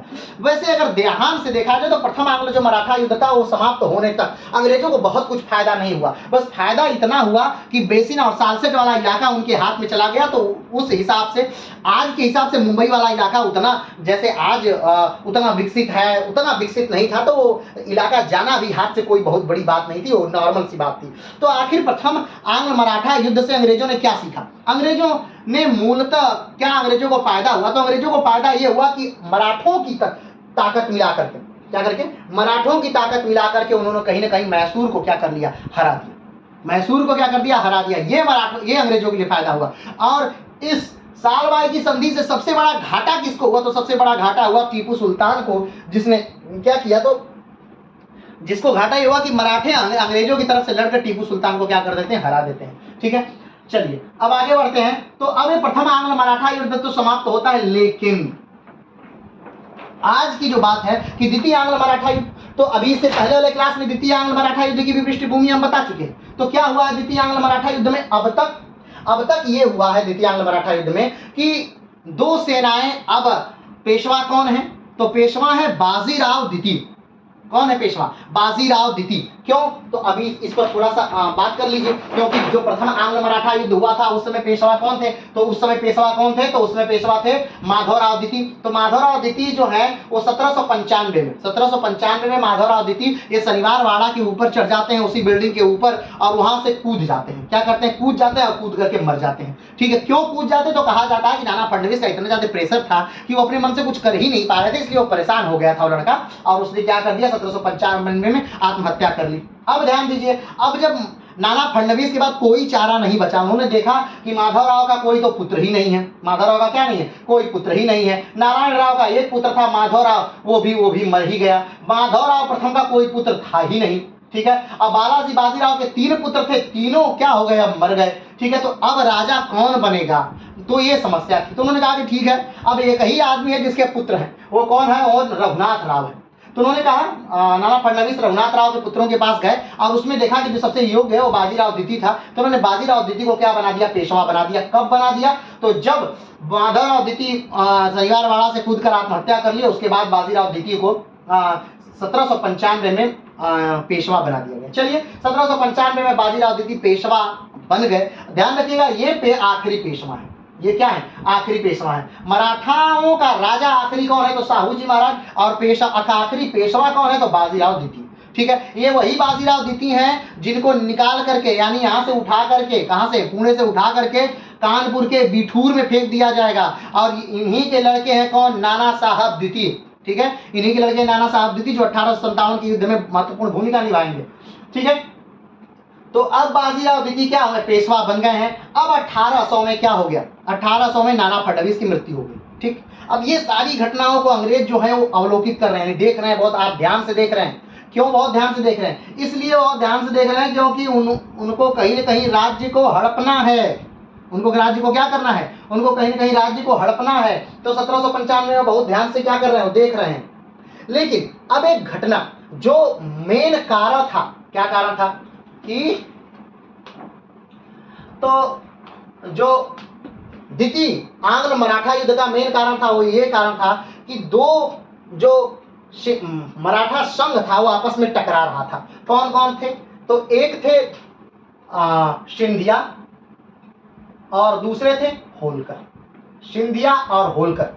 ठीक है, तो सिंधिया और होलकर उस समय टकरा रहे थे। क्यों लड़ रहे थे सिंधिया और होलकर, सिंधिया और होलकर जो मालवा वाला क्षेत्र था उसको लेकर लड़ रहे हैं। सिंधिया और होलकर मालवा वाला क्षेत्र को लेकर लड़ रहे हैं। अब इन दोनों के युद्ध में कहीं न कहीं जो पेशवा हैं वो आते हैं और वो यशवंतराव होलकर जो उस समय राजा हैं, कौन है, यशवंतराव होलकर। यशवंतराव होलकर के भाई को, ठीक है, जिनका नाम है बीठू जी को, यशवंतराव होलकर के भाई बीठू जी को पेशवा मरवा देते हैं। फिर से ध्यान दीजिएगा, सिंधिया और होलकर आपस में लड़ रहे थे, सिंधिया और होलकर आपस में लड़ रहे थे। ठीक है, और उस समय क्या होता है कि बीठू जी को, जो होलकर के भाई यशवंतराव होलकर के भाई हैं, बीठू जी को मरवा देते हैं। कौन, पेशवा। चलिए, अब इस बात से यशवंतराव होलकर बहुत नाराज होते हैं। उन्होंने क्या होते हैं, यशवंतराव होलकर बहुत नाराज होते हैं और वो पेशवा पर आक्रमण कर देते हैं, यानी कि पुणे पर आक्रमण कर देते हैं। कौन, यशवंतराव होलकर पुणे पर आक्रमण कर देते हैं। अब सिर्फ आक्रमण होता तो अलग बात होती, वो आक्रमण भी करते हैं। और ध्यान रखिएगा, जो ये हैं बाजीराव द्वितीय हैं वो अयोग्य है, साफ सीधी बात समझिए। ये अपने पिता की तरह बहादुर नहीं है, अपने पिता की तरह युद्ध कौशल में निपुण नहीं है, अपने पिता की तरह एक बेहतरीन सेनानायक भी नहीं है, अपने पिता की तरह ये बहादुर भी नहीं है, योग्य भी नहीं है। बस ये राजा, बस ये पेशवा बन गए हैं, ये बात बस है। इनके पिता कुछ भी थे तो सोचिए, अपने में वो बहुत योग्य कुशल सेना नायक थे। वो उत्तर भारत पूरा जीत लिए थे अपने समय में। भले उस समय जो शासन था वो बाजीराव का था, लेकिन उन्होंने उत्तर भारत में जब अभियान किया तो पूरा उत्तर भारत को जीत लिया था। मुल्तान, पंजाब, अटक, ये पूरा भारत, सिंध, ये पूरा भारत जीत लिया था उधर उत्तर में। और उन्हीं के जीते हुए भाग से कहा जाता है कि अटक से लेकर के कटक तक उस समय मराठा पताका फहरा रही थी। लेकिन ये जो है वो काबिल नहीं थे उतने। तो जब आक्रमण करते हैं यशवंतराव होलकर तो पेशवा हार जाते हैं और यशवंतराव होलकर का पुणे पर कब्जा हो जाता है। ध्यान दीजिएगा, प्रथम आंग्ल मराठा युद्ध में क्या हुआ, रघुनाथ राव भाग करके आ जाते हैं अंग्रेजों के पास और कहते हैं भाई साहब क्या कर दीजिए, तो कहीं ना कहीं शरण दे दीजिए। क्या कर दीजिए, शरण दे दीजिए। तो उसी तरह अब यहां से भाग करके ये चले गए, कौन, बाजीराव द्वितीय। क्यों भाग कर चले गए, क्योंकि यशवंतराव होलकर ने आक्रमण कर दिया। यशवंतराव होलकर ने क्या कर दिया, आक्रमण कर दिया। किस पर आक्रमण कर दिया यशवंतराव होलकर ने, यशवंतराव होलकर ने पेशवा पर आक्रमण कर दिया, पुणे को जीत लिया और वहां के राजा बन गए। और ये भाग करके बेसिन वाले इलाके में आ गए। कौन, तो बाजीराव द्वितीय भाग करके बेसिन वाले इलाके में आ गए।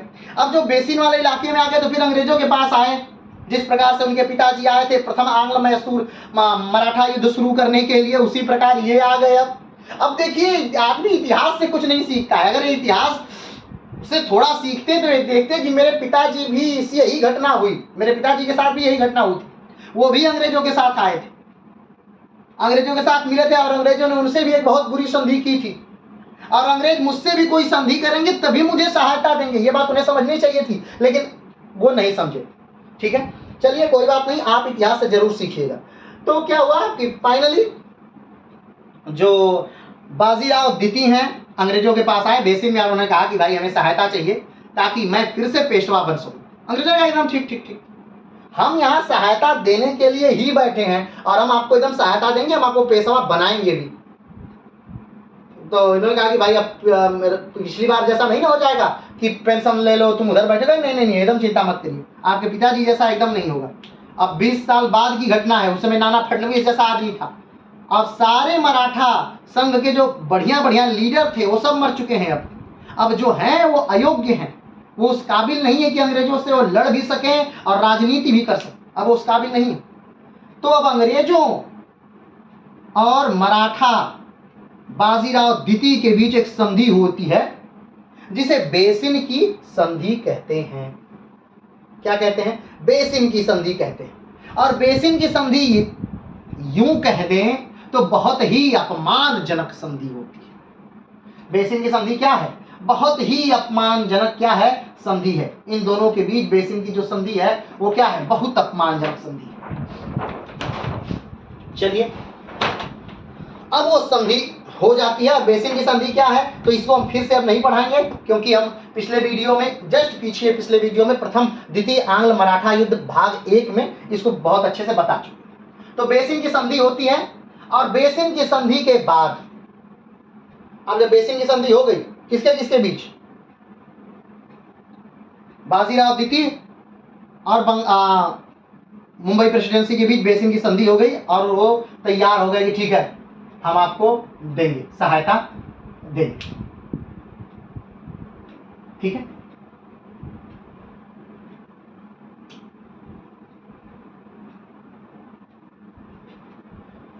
अब ध्यान दीजिए। तो उस समय बंगाल के गवर्नर जनरल कौन है? तो उस समय बंगाल के गवर्नर जनरल हैं लॉर्ड वेलेस्ली। Lord Wellesley. और इनसे कौन सी चीज आपको याद आती है? तो इनसे याद आती है सहायक संधि। कौन सी चीज याद आती है? सहायक संधि। लॉर्ड वेलेस्ली इस समय बंगाल के गवर्नर जनरल हैं। जैसा आप जानते हैं सबसे पहले क्या था भारत का? तो सबसे पहले बस बंगाल वाला क्षेत्र उन्होंने जीता था अंग्रेजों ने। तो उस समय बस था बंगाल का गवर्नर। तो बंगाल का गवर्नर क्लाइव था, और इसी के समय में ही 1757 में प्लासी का युद्ध हुआ था। ठीक, उसके बाद बंगाल के गवर्नर जनरल हुए। तो बंगाल के गवर्नर जनरल कौन हुए? तो वारेन हेस्टिंग हुए, याद करिए। और वारेन हेस्टिंग के ही समय प्रथम आंग्ल मराठा युद्ध हुआ था। ठीक, प्रथम आंग्ल मराठा युद्ध हुआ था। वारेन हेस्टिंग के समय बंगाल के प्रथम गवर्नर जनरल हैं, और प्रथम इनके समय क्या होता है? प्रथम आंग्ल मराठा युद्ध होता है। और द्वितीय आंग्ल मराठा युद्ध क्या चीज? द्वितीय आंग्ल मराठा युद्ध के समय बंगाल के गवर्नर जनरल जो हैं, बंगाल के, ध्यान रखिएगा, बंगाल के गवर्नर जनरल जो हैं वो लॉर्ड वेलेस्ली हैं। कौन है? लॉर्ड वेलेस्ली, जिनका शासनकाल क्या है? तो 1798 से 1805 तक इनका कार्यकाल है। और याद करिए 1803 से 1806 तक ही क्या होता है? द्वितीय आंग्ल मराठा युद्ध चलता है इन्हीं के कार्यकाल में। ठीक है, चलिए शुरू करते हैं। तो बेसिन की संधि होती है, लेकिन बेसिन की संधि बहुत अपमानजनक है। अब ये बेसिन की संधि कहीं न कहीं सारे मराठा जो सरदार हैं वो मानने से इनकार कर देते हैं। ठीक, चलिए फिर भी बेसिन की संधि हो जाती है। बेसिन की संधि के बाद क्या होता है? तो अंग्रेज आक्रमण कर देते हैं। कहाँ आक्रमण करते हैं? अब बहुत सारा भाग, ध्यान रखिए, बेसिन की संधि के अनुसार बहुत सारा भाग जो है वो बाजीराव द्वितीय को अंग्रेजों को देना पड़ा। जैसे में मध्य प्रदेश का बहुत बड़ा भाग, नर्मदा ताप्ती के बीच का बहुत बड़ा भाग, ठीक, तुंगभद्रा के पास का बहुत बड़ा भाग, ठीक, यानी बहुत उपजाऊ सूरत वाला, सूरत तो हमेशा हमेशा के लिए अंग्रेजों को दे देना पड़ा। यानी इतने भाग उनको देने पड़े अंग्रेजों को जहां से 26 लाख रुपए वार्षिक आता था पैसा। तो ऐसे भाग उनको अंग्रेजों को दे देने पड़े। क्यों? क्योंकि उतनी सेना, तोपें अंग्रेजों इनको दी थी कि 26 लाख रुपए वार्षिक उसका खर्च था। तो वो खर्च उसको भूमि में जोड़कर इन्होंने उन भूमियों को बाजीराव द्वितीय से ले लिया। अब बेसिन की संधि कहीं न कहीं अंग्रेजों को पूरी तरह से मजबूत बनाने वाली थी और मराठा संघ को बहुत ज्यादा कमजोर करने वाली थी। तो फाइनली अंग्रेजों ने आक्रमण किया होलकरों पर और जशवंतराव होलकर को अंग्रेजों ने हरा दिया। पुणे का फिर से बाजीराव द्वितीय को पेशवा बना दिया।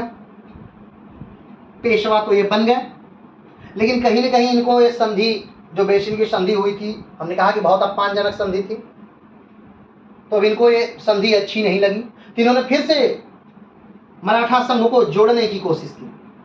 किसने जोड़ने की कोशिश की? तो बाजीराव द्वितीय ने मराठा संघ को जोड़ने की कोशिश की। और इस फिर से अपमान की घड़ी में, याद करिएगा, मराठा कितने भी भेदभाव में हो, लेकिन जब भी अगर अपमान की घड़ी होती है, जो अपमान की घड़ी आती है, सारे मराठे एकजुट हो जाते हैं। सारे मराठे क्या हो जाते हैं? एकजुट आकर खड़े हो जाते हैं। तो फिर से मराठे कहीं न कहीं क्या हो गए? जुड़ गए। शासन किसका है? ध्यान रखिएगा, भारत में या बंगाल का गवर्नर जनरल कौन है? तो लॉर्ड वेलेस्ली है। भारत का, बंगाल का गवर्नर जनरल लॉर्ड वेलेस्ली, ध्यान रखिएगा, बंगाल का गवर्नर जनरल लॉर्ड वेलेस्ली है। 1798 1805। चलिए फिर से आते हैं। अब हम शुरू करते हैं आज का वीडियो कि बेसिन की संधि हुई। बेसिन की संधि से अंग्रेजों ने बाजीराव द्वितीय का साथ दिया।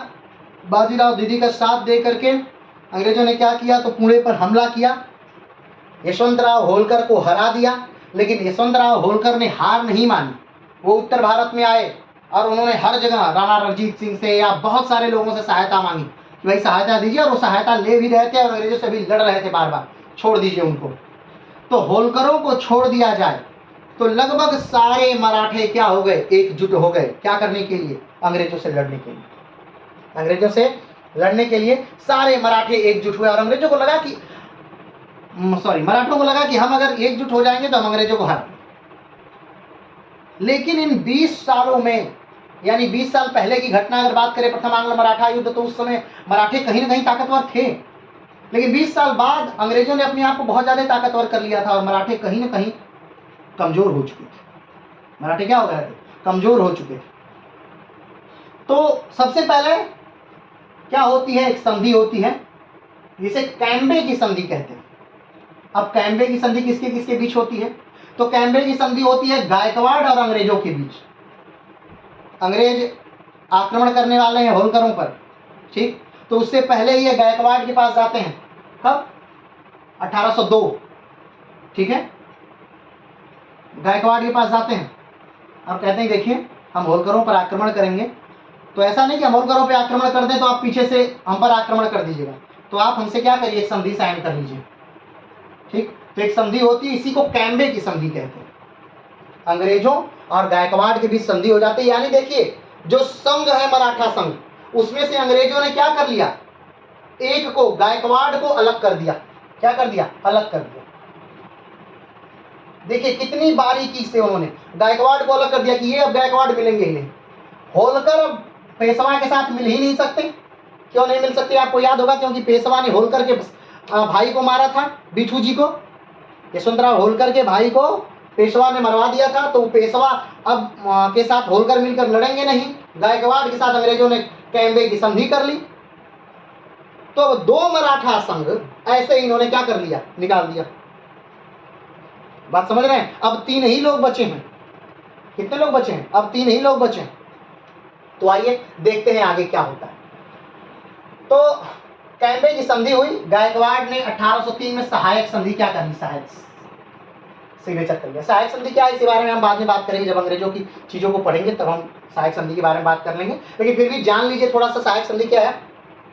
तो जो सहायक संधि है वो ये था कि भाई साहब आप अपनी विदेश नीति अंग्रेजों के पास सुरक्षित रख देंगे।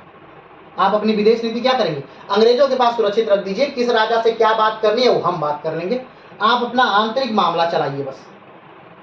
ठीक, एक तरह से सेना रखने का अधिकार भारतीय राजाओं ने खो दिया, या यूं कहें तो भारतीय राजाओं के पास से ताकत निकाल ली गई। बस वो राजा रहे लेकिन राजा की ताकत छीन कर ली गई। अब बस वो टोपी पहन के गद्दी पर बैठेंगे, बस लड़ नहीं सकते, कुछ कर नहीं सकते, वो सारी ताकत अंग्रेजों के हाथ में है। ठीक है, तो 1803 में गायकवाड़ के साथ क्या कर ली गई, संधि कर ली गई, सहायक संधि। चलिए आगे बढ़ते हैं।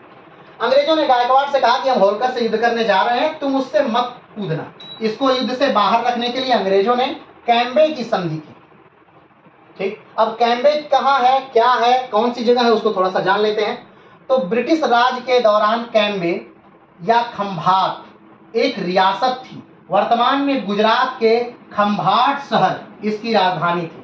खंभाट की खाड़ी याद करिए, वही वाला क्षेत्र ये आप देख रहे हैं, ये है गुजरात। ठीक है, और ये है खंभात की खाड़ी, ये वाला जो है खंभात की खाड़ी, और ये वाला जो एरिया है इसे कैम्बे के नाम से क्या किया जाता है, जाना जाता है। ठीक है, तो ब्रिटिश राज के दौरान कैम्बे या खंभाट एक रियासत थी, वर्तमान में गुजरात में खंभाट शहर इसकी राजधानी थी। राज्य उत्तर में कैरा जिले और दक्षिण में कैम्बे की खाड़ी से घिरा हुआ था। ठीक, बॉम्बे प्रेसिडेंसी के गुजरात डिवीजन की कैरा एजेंसी में कैम्बे एकमात्र राज्य था जो 1937 में बड़ौदा और गुजरात राज्य में विलय हो गया। 1937 में गुजरात और बड़ौदा में ये विलय हो जाता है कैम्बे। मुगल साम्राज्य के अंतिम नवाब मिर्जा जाफर मुनीब खान प्रथम द्वारा 1730 में कैम्बे की स्थापना की गई थी। 1730 में क्या हुई थी, कैम्बे की स्थापना हुई थी, और कैम्बे नामक जगह पर ही एक संधि हुई गायकवाड़ों और अंग्रेजों के बीच। द्वितीय आंग्ल मराठा युद्ध के समय अंग्रेजों ने इनसे ये कहा कि देखिए हम जा रहे हैं होलकरों पर आक्रमण करने, और आप किसी भी तरह से द्वितीय आंग्ल मराठा युद्ध में कूदेंगे नहीं, आप नहीं आएंगे लड़ने के लिए। तो इनको अलग रखने के लिए, ताकि मराठा संघ की शक्ति कमजोर हो जाए, इसलिए इसको अलग रखने के लिए, गायकवाड़ों को अलग रखने के लिए कैम्बे की संधि 1802 में होती है। चल आगे बढ़ते हैं। अब एक लड़ाई द्वितीय आंग्ल मराठा युद्ध की एक लड़ाई, जिसने की पूरी द्वितीय आंग्ल मराठा युद्ध को ही बदल दिया। उसे अशाई का युद्ध कहते हैं या अशाई की लड़ाई कहते हैं। आज हम उसी लड़ाई के बारे में मुख्यतः पढ़ेंगे, और इस लड़ाई के बाद कुछ संधियां होती हैं, जिसके बाद द्वितीय आंग्ल मराठा युद्ध समाप्त हो जाता है। तो आज हम बस इस अशाई के लड़ाई के बारे में क्या करेंगे, पढ़ेंगे। ठीक, तो अभी तक क्या हुआ है थोड़ा सा अभी जान लेते हैं, और फिर इस अशाई की लड़ाई के बारे में हम पढ़ते हैं, या अशाई की लड़ाई के बारे में हम पढ़ते हैं। अभी तक क्या हुआ है, तो सिंधिया ठीक और होलकर के बीच युद्ध हो रहा था, टकराव हो रहा था मालवा वाले प्रदेश को लेकर के। ठीक, इसमें हस्तक्षेप करते हुए पेशवा ने होलकर के भाई जसवंतराव होलकर के भाई बिठूजी भाई राव को क्या कर दिया, मरवा दिया। अब इस बात से जसवंतराव होलकर नाराज होकर के आक्रमण कर देते हैं पुणे पर, और पुणे को जसवंतराव होलकर जीत लेते हैं। पुणे से भाग करके बाजीराव द्वितीय आते हैं अंग्रेजों के पास बसैन में, और वहीं पर अंग्रेजों के साथ एक संधि सिग्नेचर करते हैं, बसैन की संधि। बसैन के संधि के बाद अंग्रेज बाजीराव द्वितीय का साथ देते हैं, होलकरों पर आक्रमण करते हैं, जसवंतराव होलकर पर आक्रमण करते हैं। यशवंतराव होलकर हार जाते हैं, पूना से भाग जाते हैं, और जो पुणे है वो किसके कब्जे में आ जाता है, तो फिर से पेशवा बन जाते हैं कौन, तो बाजीराव द्वितीय।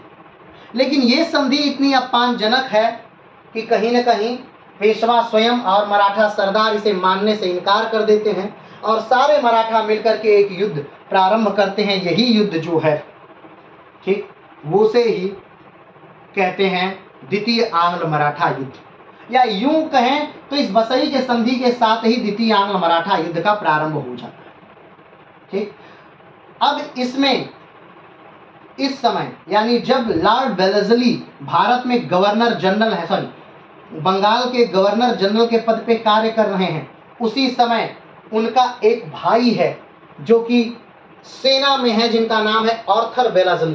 क्या नाम है? Arthur Wellesley. और जो कि 1799 में टीपू सुल्तान को श्री रंगपट्टम में हरा चुका है। आर्थर वेलेस्ली उसका नाम हो चुका है, उसकी ख्याति हो चुकी है, आर्थर वेलेस्ली। आर्थर वेलेस्ली एक बढ़िया सेना नायक है।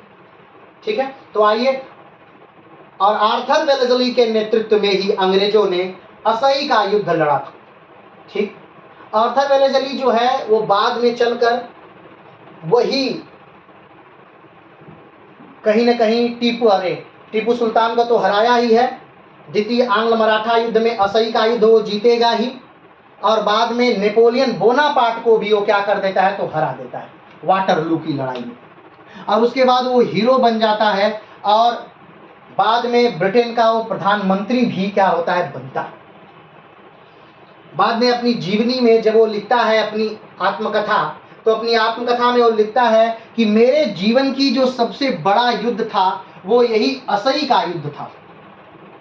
वाटरलू का भी मैंने युद्ध लड़ा, मैसूर का भी मैंने युद्ध लड़ा, अपने जीवन में मैंने बहुत सारे युद्ध लड़े, लेकिन इतना खून खराबा, इतना बड़ा युद्ध मैंने अपने जीवन में कभी नहीं देखा जैसी असई का युद्ध था। और मराठे इसमें बहुत बेहद रोमांचक ढंग से लड़े थे, बहुत बहादुरी से लड़े थे। तो आइए उसी असई के युद्ध के बारे में हम जानते हैं। ठीक, तो असई कहाँ है?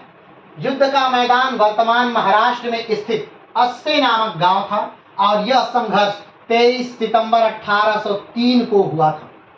ठीक, असई का जो युद्ध है किसके किसके बीच हुआ है, तो अंग्रेजों और मराठों के बीच। लेकिन यहाँ पर यह युद्ध महत्वपूर्ण क्यों बन जाता है, क्योंकि दो महत्वपूर्ण मराठी संघ इसमें एक साथ लड़ रहा है, एक तो भोसले और दूसरे सिंधिया। तो सिंधिया और भोसले के संयुक्त सेना को 1803 में असई के युद्ध में आर्थर वेलेस्ली हरा देता है। असई का युद्ध कहाँ होता है, तो महाराष्ट्र के अस्से नामक गांव में यह युद्ध होता है, इसीलिए इसे असई के युद्ध के नाम से हम जानते हैं। ठीक है, आगे बढ़ते हैं। मेजर जनरल आर्थर वेलेस्ली ने ब्रिटिश सेना का नेतृत्व किया। वे बंगाल के तत्कालीन गवर्नर जनरल रिचर्ड वेलेस्ली के छोटे भाई थे। ध्यान दीजिएगा, बड़ा भाई बंगाल का गवर्नर जनरल और छोटा भाई सेना का नेतृत्व करता। देख लीजिए क्या तालमेल है, क्या जोड़ी चल रही है। ठीक, मराठा सेना दौलत सिंधिया और भोसले की संयुक्त सेना को आर्थर वेलेस्ली ने क्या किया, हराया। असई के युद्ध में किसको किसको हराया आर्थर वेलेस्ली ने, तो मराठा सेना में भोसले और सिंधिया की संयुक्त सेनाओं को यहां पर असई के युद्ध में हरा। आगे बढ़ते हैं। मराठा सेना बड़ी थी, इसमें पैदल सेना, घुड़सवार सेना और तोपखाना शामिल था। इसके अलावा उसके पास यूरोपियन अधिकारी भी थे। उनका नेतृत्व कर्नल एंथनी पोटल मैन कर रहे थे, जो ब्रिटिश सेना में एक पूर्व जर्मन अधिकारी थे। हालांकि उनके अधिकांश सैनिक पिंडारी थे। आइए थोड़ी सी बात करते हैं। तो जो मराठा सेना थी वो काफी बड़ी थी। ऐसा मत सोचिएगा कि आर्थर वेलेस्ली की सेना बड़ी थी। आर्थर वेलेस्ली से लगभग दुगनी सेना क्या है, मराठों के पास है। ठीक, लेकिन फिर भी आर्थर वेलेस्ली जीत जाते हैं। अब ये मत सोचिएगा कि मराठों के पास कोई यूरोपियन नहीं था, नहीं। तो मराठों की सेना का नेतृत्व भी कौन कर रहा है, ये एक यूरोपियन कर रहा है, एक जर्मन आदमी कर रहा है। कौन है उनका नेतृत्व, कौन कर रहा है, कर्नल एंथनी पोहल। मराठों का नेतृत्व कौन कर रहा है, नाम याद रखिएगा, पूछा जाता है कि द्वितीय आंग्ल मराठा युद्ध में मराठों का नेतृत्व किसने किया था? तो कर्नल एंथनी पोहलमैन जो है वो ब्रिटिश सेना में एक पूर्व जर्मन अधिकारी थे, ब्रिटिश सेना में रह चुके थे, कर्नल एंथनी पोहलमैन। और ये जो है ये मराठा सेना का क्या कर रहे हैं? नेतृत्व कर रहे हैं। लेकिन अब एक बात आती है कि मराठा सेना बड़ी है, मराठा सेना का जो कमांडर है, इन चीफ है, वो भी एंथनी पोहलमैन है, वो भी एक विदेशी है, वो खुद ब्रिटिश फोर्स में रहा है, कर्नल पद पे रहा है, फिर भी मराठे क्यों हार गए? तो मराठों के हार के बहुत सारे कारण थे। ठीक, मराठों के क्या थे? हार के बहुत सारे कारण थे। और सबसे जो इंपॉर्टेंट कारण था वो सैनिकों को लेकर था। क्या, इसे समझिए। मराठे को जो सेना थी उसमें जो सबसे बड़ी मात्रा में लोग होते थे लड़ने वाले, वो पिंडारी होते थे। ध्यान रखिएगा, कहीं ना कहीं ये पिंडारी ही तृतीय आंग्ल मराठा युद्ध में की मुख्य भूमिका में नजर आएंगे। तो अभी उनको छोड़िए, अभी यहाँ पे हम बात कर लेते हैं। तो मराठा की सेना में सबसे बड़ी मात्रा में कौन लड़ाके होते थे? तो पिंडारी होते थे। एक मूवी है बाहुबली, उसमें भी जिक्र है पिंडारियों का। जब बाहुबली जाता है अपने मामा के साथ और नदी में ऐसे पानी निकाल के ऐसे मुंह धोता है तो देखता है नदी में लाश ही लाश है। मामा कहते हैं पिंडारियों का काम है। तो वही पिंडारी यहाँ पे बात हो रही है। तो पिंडारी जो है वो मराठा सेना में मुख्य भूमिका के तौर पे लड़ते थे। लेकिन हम पिंडारी कौन है? तो पिंडारी एक तरह से जाति, ये कोई एक जाति नहीं है, बल्कि पिंडारी कौन है? तो अलग अलग जाति के लोग, अलग अलग धर्म के लोग, अलग अलग वर्ग के लोग जो हैं वो आकर के डकैत बन गए या इसमें शामिल हो गए। ठीक है, इस ग्रुप में शामिल हो गए। तो ये लोग मराठों की तरफ से युद्ध लड़ते थे। लेकिन अब आप सोच रहे हो कि मराठे इनको पैसा देते थे? तो नहीं, मराठे इनको कोई सैलरी नहीं देते थे। अब आप कहेंगे कि जब पिंडारी मराठों की सेना में लड़ते थे तो मराठे पिंडारियों को कोई पैसा नहीं देते थे, कोई धन नहीं देते थे, तो फिर पिंडारी मराठों की सेना में क्यों लड़ते थे? तो इसका उत्तर है कि जब मराठे जीत जाते थे तो पिंडारियों को छूट थी लूटने की, लूट का माल लेने की। ठीक, वो जाए जितना जहां पे मन करे वहां लूटे, उसके लिए उनको कोई रोक टोक नहीं थी। इसलिए पिंडारी उनके साथ क्या करते थे? मराठों के साथ लड़ते थे। ठीक, तो आप सोच सकते हैं कि एक तरफ व्यवस्थित सेना है, अनुशासित सेना है, अब दूसरी तरफ अल्हड़ लोग, लुटेरे लोग हैं, जंगली तरह के लोग हैं, पिंडारी। तो ये जीतने की संभावनाएं कम हो जाती। ठीक, दूसरी बात, जो कुछ सैनिक थे मराठों के पास, उनको भी नियमित वेतन नहीं मिलता था, वो असंतुष्ट थे अपने वेतन से। अब किसी को नियमित वेतन मिल रहा है, उनको कपड़े मिल रहे हैं, जूते मिल रहे हैं, बंदूकें मिल रही हैं, बारूद मिल रहा है, और यहाँ पर समय से वेतन नहीं। कब मिलेगा वेतन पता नहीं। नियमित सैनिक हैं लेकिन वेतन का पता नहीं, तो इनकी थोड़ी लड़ने की कैपेसिटी कम हो जाती है। और सबसे महत्वपूर्ण जो बात होती है युद्ध में के लिए, वो होता है अनुशासन। युद्ध में अनुशासन सबसे ज्यादा जरूरी है, या यूं कहें तो जीवन में ही कुछ करने या बनने के लिए अनुशासन बहुत ज्यादा जरूरी है। तो वो पिंडारियों में कहीं नहीं था। तो कर्नल एंथनी पोहलमैन इनके नेतृत्वकर्ता बनकर भी कुछ नहीं कर सकते थे, जब कहना मानना तो इन्हीं सैनिकों को ही है। तो ये भी एक कारण था मराठों के यहाँ हार जाने, असरी की लड़ाई में मराठों के हार जाने पर का ये भी कारण था। तो ध्यान रखिएगा, असरी की लड़ाई जो हुई थी वो किसके किसके बीच हुई थी?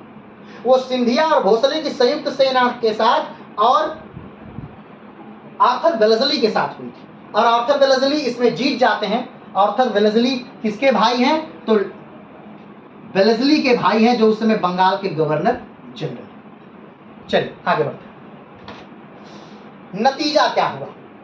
संख्या में कम होने के बावजूद ब्रिटिश सेना मराठों को पराजित करने में सफल रही। उसके युवा कमांडर आर्थर वेलेस्ली ने असाधारण बुद्धिमत्ता और दृढ़ संकल्प का प्रदर्शन किया, जिसके परिणाम स्वरूप मराठा हार गए। क्या हुआ यहाँ पर? नतीजा क्या हुआ?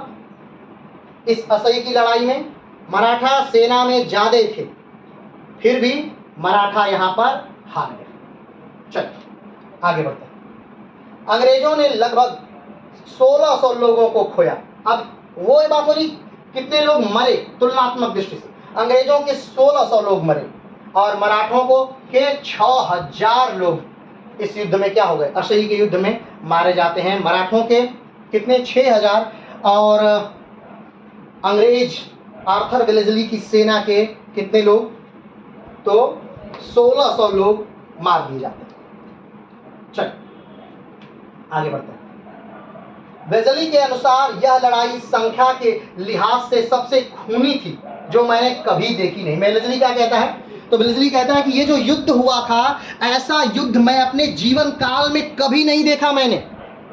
हमने पहले बताया था कि आर्थर वेलेस्ली जो है वो बाद में ब्रिटेन का क्या बनता है, ब्रिटेन का प्रधानमंत्री बनता है। तुमने बताया कि जो आर्थर वेलेस्ली है वो असही का युद्ध में मुख्य लीड रोल में है, क्या, तो और बाद में चल करके आर्थर वेलेस्ली ब्रिटेन का क्या बन रहा है, प्रधानमंत्री बन रहा है। तो देखिए ध्यान दीजिएगा कि एक सेना नायक एक प्रधानमंत्री का पद प्राप्त कर रहा है और उसका भाई जो है वो पहले से ही गवर्नर जनरल है, कहाँ का, बंगाल का, यानी भाई गवर्नर जनरल अभी है वर्तमान समय में, और वो खुद बाद में ब्रिटेन का प्रधानमंत्री बनेगा। और उससे पहले वो मार चुका है किसको, टीपू सुल्तान को 1799 में रंगपट्टम के युद्ध में टीपू सुल्तान को मार चुका है और द्वितीय आंग्ल मराठा युद्ध में मराठों को धूल चटा चुका है। और यही बाद में चल करके क्या करेगा, तो वाटरलू की लड़ाई में नेपोलियन बोनापार्ट को मार देता है, यानी कि बंदी बना लिया जाता है। लेकिन जब आर्थर वेलेस्ली अपनी जीवनी लिखता है तो अपनी आत्मकथा में आर्थर वेलेस्ली कहता है कि मेरे जीवन में जो सबसे ज्यादा महत्वपूर्ण युद्ध था या जो सबसे ज्यादा बड़ा युद्ध था, उस युद्ध में असही का युद्ध सबसे ज्यादा महत्वपूर्ण था, जिसमें मुझे लगा कि कहीं ना कहीं मराठे बहुत ज्यादा वीरता के साथ इस युद्ध में लड़ रहे हैं। और फाइनली लेकिन इस युद्ध में, असही के युद्ध में भी आर्थर वेलेस्ली क्या करता है, तो जीत जाता है। आइए आगे देखते हैं। मराठों के तोपचियों ने असाधारण कौशल का परिचय दिया, हालांकि मराठाओं के पास वेलेस्ली जैसा लीडर का अभाव था। हमने कहा कि मराठाओं की सेना क्या है, अंग्रेजों की सेना से कहीं जाते हैं, कहीं लंबी है, कहीं बड़ी है, लेकिन मराठों की सेना जो है वो अनुशासित नहीं है। मराठाओं की सेना में कौन है, तो जो लड़ने वाले लोग वो पिंडारी हैं, और पिंडारी कौन है, तो एक तरह से डकैत हैं। तो सोचिए, डकैतों की फौज लेकर मराठे लड़ रहे हैं और इधर कौन लड़ रहा है, तो यहाँ अनुशासित लोग हैं जो हर महीने वेतन पा रहे हैं, वो लड़ रहे हैं। तो एक अनुशासनहीन और अनुशासित युक्त लोगों, जब दो लोग लड़ते हैं तो कहीं ना कहीं एक अनुशासित व्यक्ति ही या अनुशासित सेना ही युद्ध को जीतती है। तो वही चीजें होती हैं किसके साथ, आर्थर वेलेस्ली के साथ, और आर्थर वेलेस्ली यहाँ जीतता है। आगे बढ़ते हैं। इसके अलावा मराठा सेनाएं एकीकृत नहीं थे। मराठा शिविर में केवल 1/4 लोग ही नियमित सैनिक थे, बाकी क्या थे, पिंडारी थे। हमने कहा था कि जो भी पहले युद्ध होते थे, तो आपको पहली जानकारी बताते कि जो भी पहले युद्ध होते थे तो ऐसा नहीं था कि राजा बड़ी बड़ी सेनाएं रखते थे, ऐसा नहीं होता था, ठीक है। युद्ध के जस्ट पहले राजा का एक व्यक्ति पूरे गांव में या पूरे साम्राज्य में ढोलक पिटवा दी जाती थी और बता दिया जाता था कौन लड़ेगा कौन लड़ेगा कौन लड़ेगा। तो युद्ध लड़ने के लिए कोई भी आ जाता था, कहीं कोई नाई है बाल बनाने वाला, वो आ गया कि भाई हम युद्ध लड़ेंगे, कहीं कोई मोची है युद्ध लड़ने के लिए, वो आ गया भाई हम युद्ध लड़ेंगे, कहीं कोई ड्राइवर है वो आ गया कि हम युद्ध लड़ेंगे, यानी अलग अलग लोग आ गए युद्ध लड़ने के लिए। अब सोचिए, अब एक तरफ ऐसे लोग हैं जिनका वास्तविक कार्य कुछ अलग है, लेकिन कुछ समय के लिए वो सैनिक बने हुए हैं, और एक तरफ ऐसे लोग हैं जो जीवन से ही, जीवन भर से ट्रेनिंग लेकर के जीवन भर बस एक ही कार्य कर रहे हैं, सैनिक बनने का। तो आप सोचिए कौन जीतेगा, वही जीतेगा जो जीवन भर से कौन कैसा कार्य कर रहा है, सैनिक बनने का ही कार्य कर रहा है, स्वाभाविक बात है वही जीतेगा। बाकी लोग किस लिए आए हैं, बाकी लोग वेतन के लिए नहीं आए हैं। आप मत सोचिएगा कि 1 महीने 2 महीने या 4 महीने वो युद्ध लड़ेंगे तो वेतन पा जाएंगे, तो उसके लिए नहीं आए, नहीं, उसके लिए आता ही नहीं था कोई।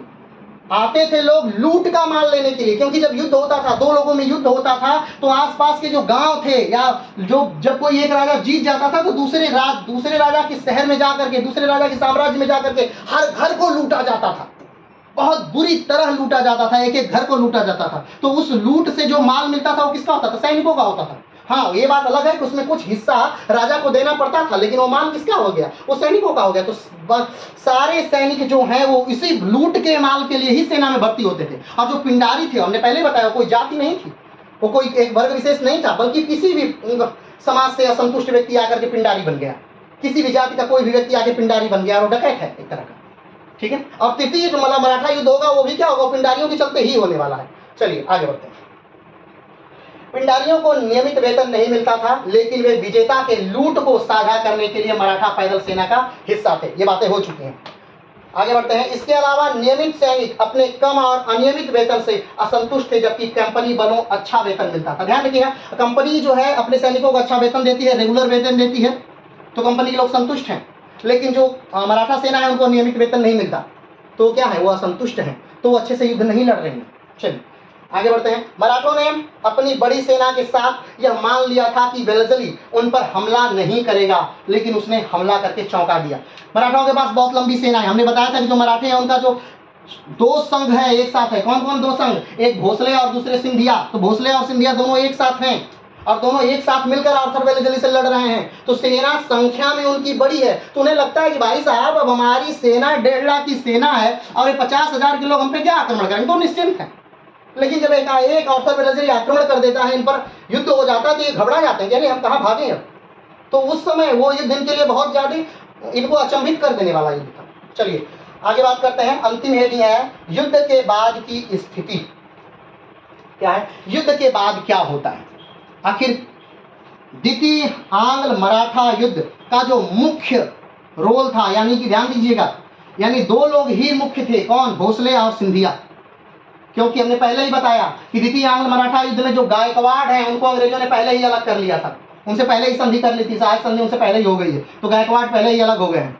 दूसरे होलकर, तो होलकरों को पेशवा ने खुद ही होलकर के भाई को मार दिया है, तो होलकर उस युद्ध में खुद ही नहीं कूदे हैं। और तीसरे बचे कौन? दो ही बचे, भोसले और सिंधिया, और इन दोनों को एक साथ ही आर्थर वेलजली ने इस युद्ध में, कौन से युद्ध में? अशाही के युद्ध में या अशही के युद्ध में हरा दिया था। तो इसके बाद क्या बात होती है ये देख लीजिए। यह लड़ाई दूसरे एंग्लो मराठा युद्ध के एक निर्णायक घटना थी, जिसे अंततः अंग्रेजों ने जीत लिया।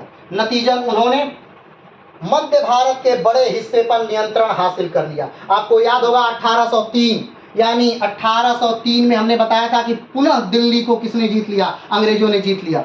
याद करिएगा 1764 का समय जब बक्सर का युद्ध हुआ था, और बक्सर के युद्ध के बाद अंग्रेजों ने दिल्ली पर कब्जा कर लिया था। लेकिन 1771 का जो युद्ध हुआ था, 1771 के युद्ध में महादजी सिंधिया के नेतृत्व में फिर से मराठों का कब्जा हो गया था दिल्ली पर, और उन्होंने दिल्ली को उखाड़ कर, दिल्ली के से अंग्रेजों को उखाड़ करके फेंक दिया था। लेकिन फिर इस 1803 में फिर से वहां पर कब्जा हो गया, किसका? तो अंग्रेजों का। और अब ये 1803 के का कब्जा कब तक बना रहेगा? तो ये बना रहेगा 15 अगस्त 1947 तक। 15 अगस्त यानी 1803 से, ध्यान रखिएगा, एग्जैक्ट अगर दिल्ली की बात करें तो 1803 से 1947 तक दिल्ली गुलाम रहने वाली है। चलिए आगे बढ़ते हैं।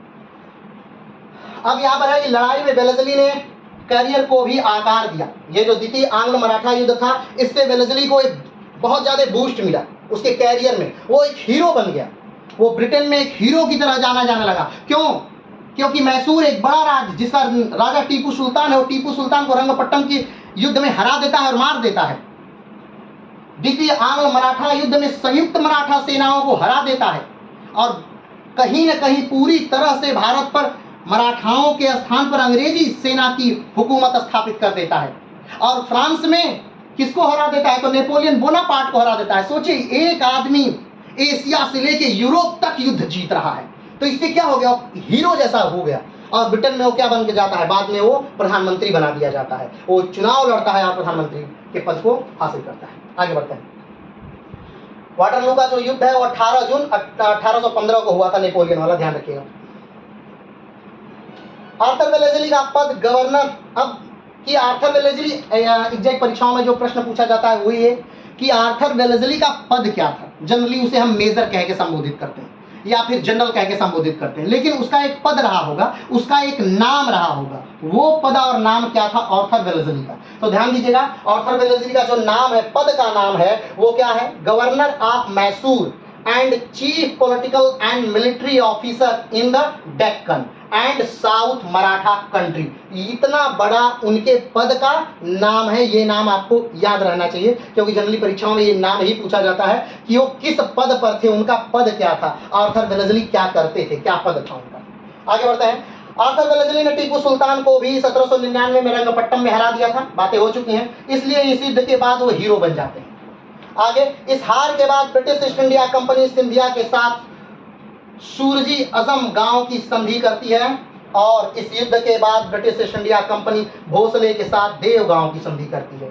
ठीक, और कहीं न कहीं इसके बाद क्या हो जाता है, ये युद्ध समाप्त हो जाता है। तो द्वितीय आंग्ल मराठा युद्ध भी समाप्त नहीं हुआ है, हाँ आखिरी कगार पे है, लेकिन कल हम द्वितीय आंग्ल मराठा युद्ध का जो कंक्लूजन है वो आपके सामने क्या कर देंगे, रख देंगे। अभी तक की पूरी बातों को बस एक निचोड़ के तौर पे समझिए। तो अभी तक क्या हुआ है, तो अभी तक ये हुआ है कि सिंधिया और होलकर आपस में लड़ रहे हैं, किस लिए, मालवा के क्षेत्र को लेकर लड़ रहे हैं। ठीक, अब उसमें हस्तक्षेप करते हैं पेशवा। पेशवा क्या करते हैं, तो होलकर के भाई को मार देते हैं।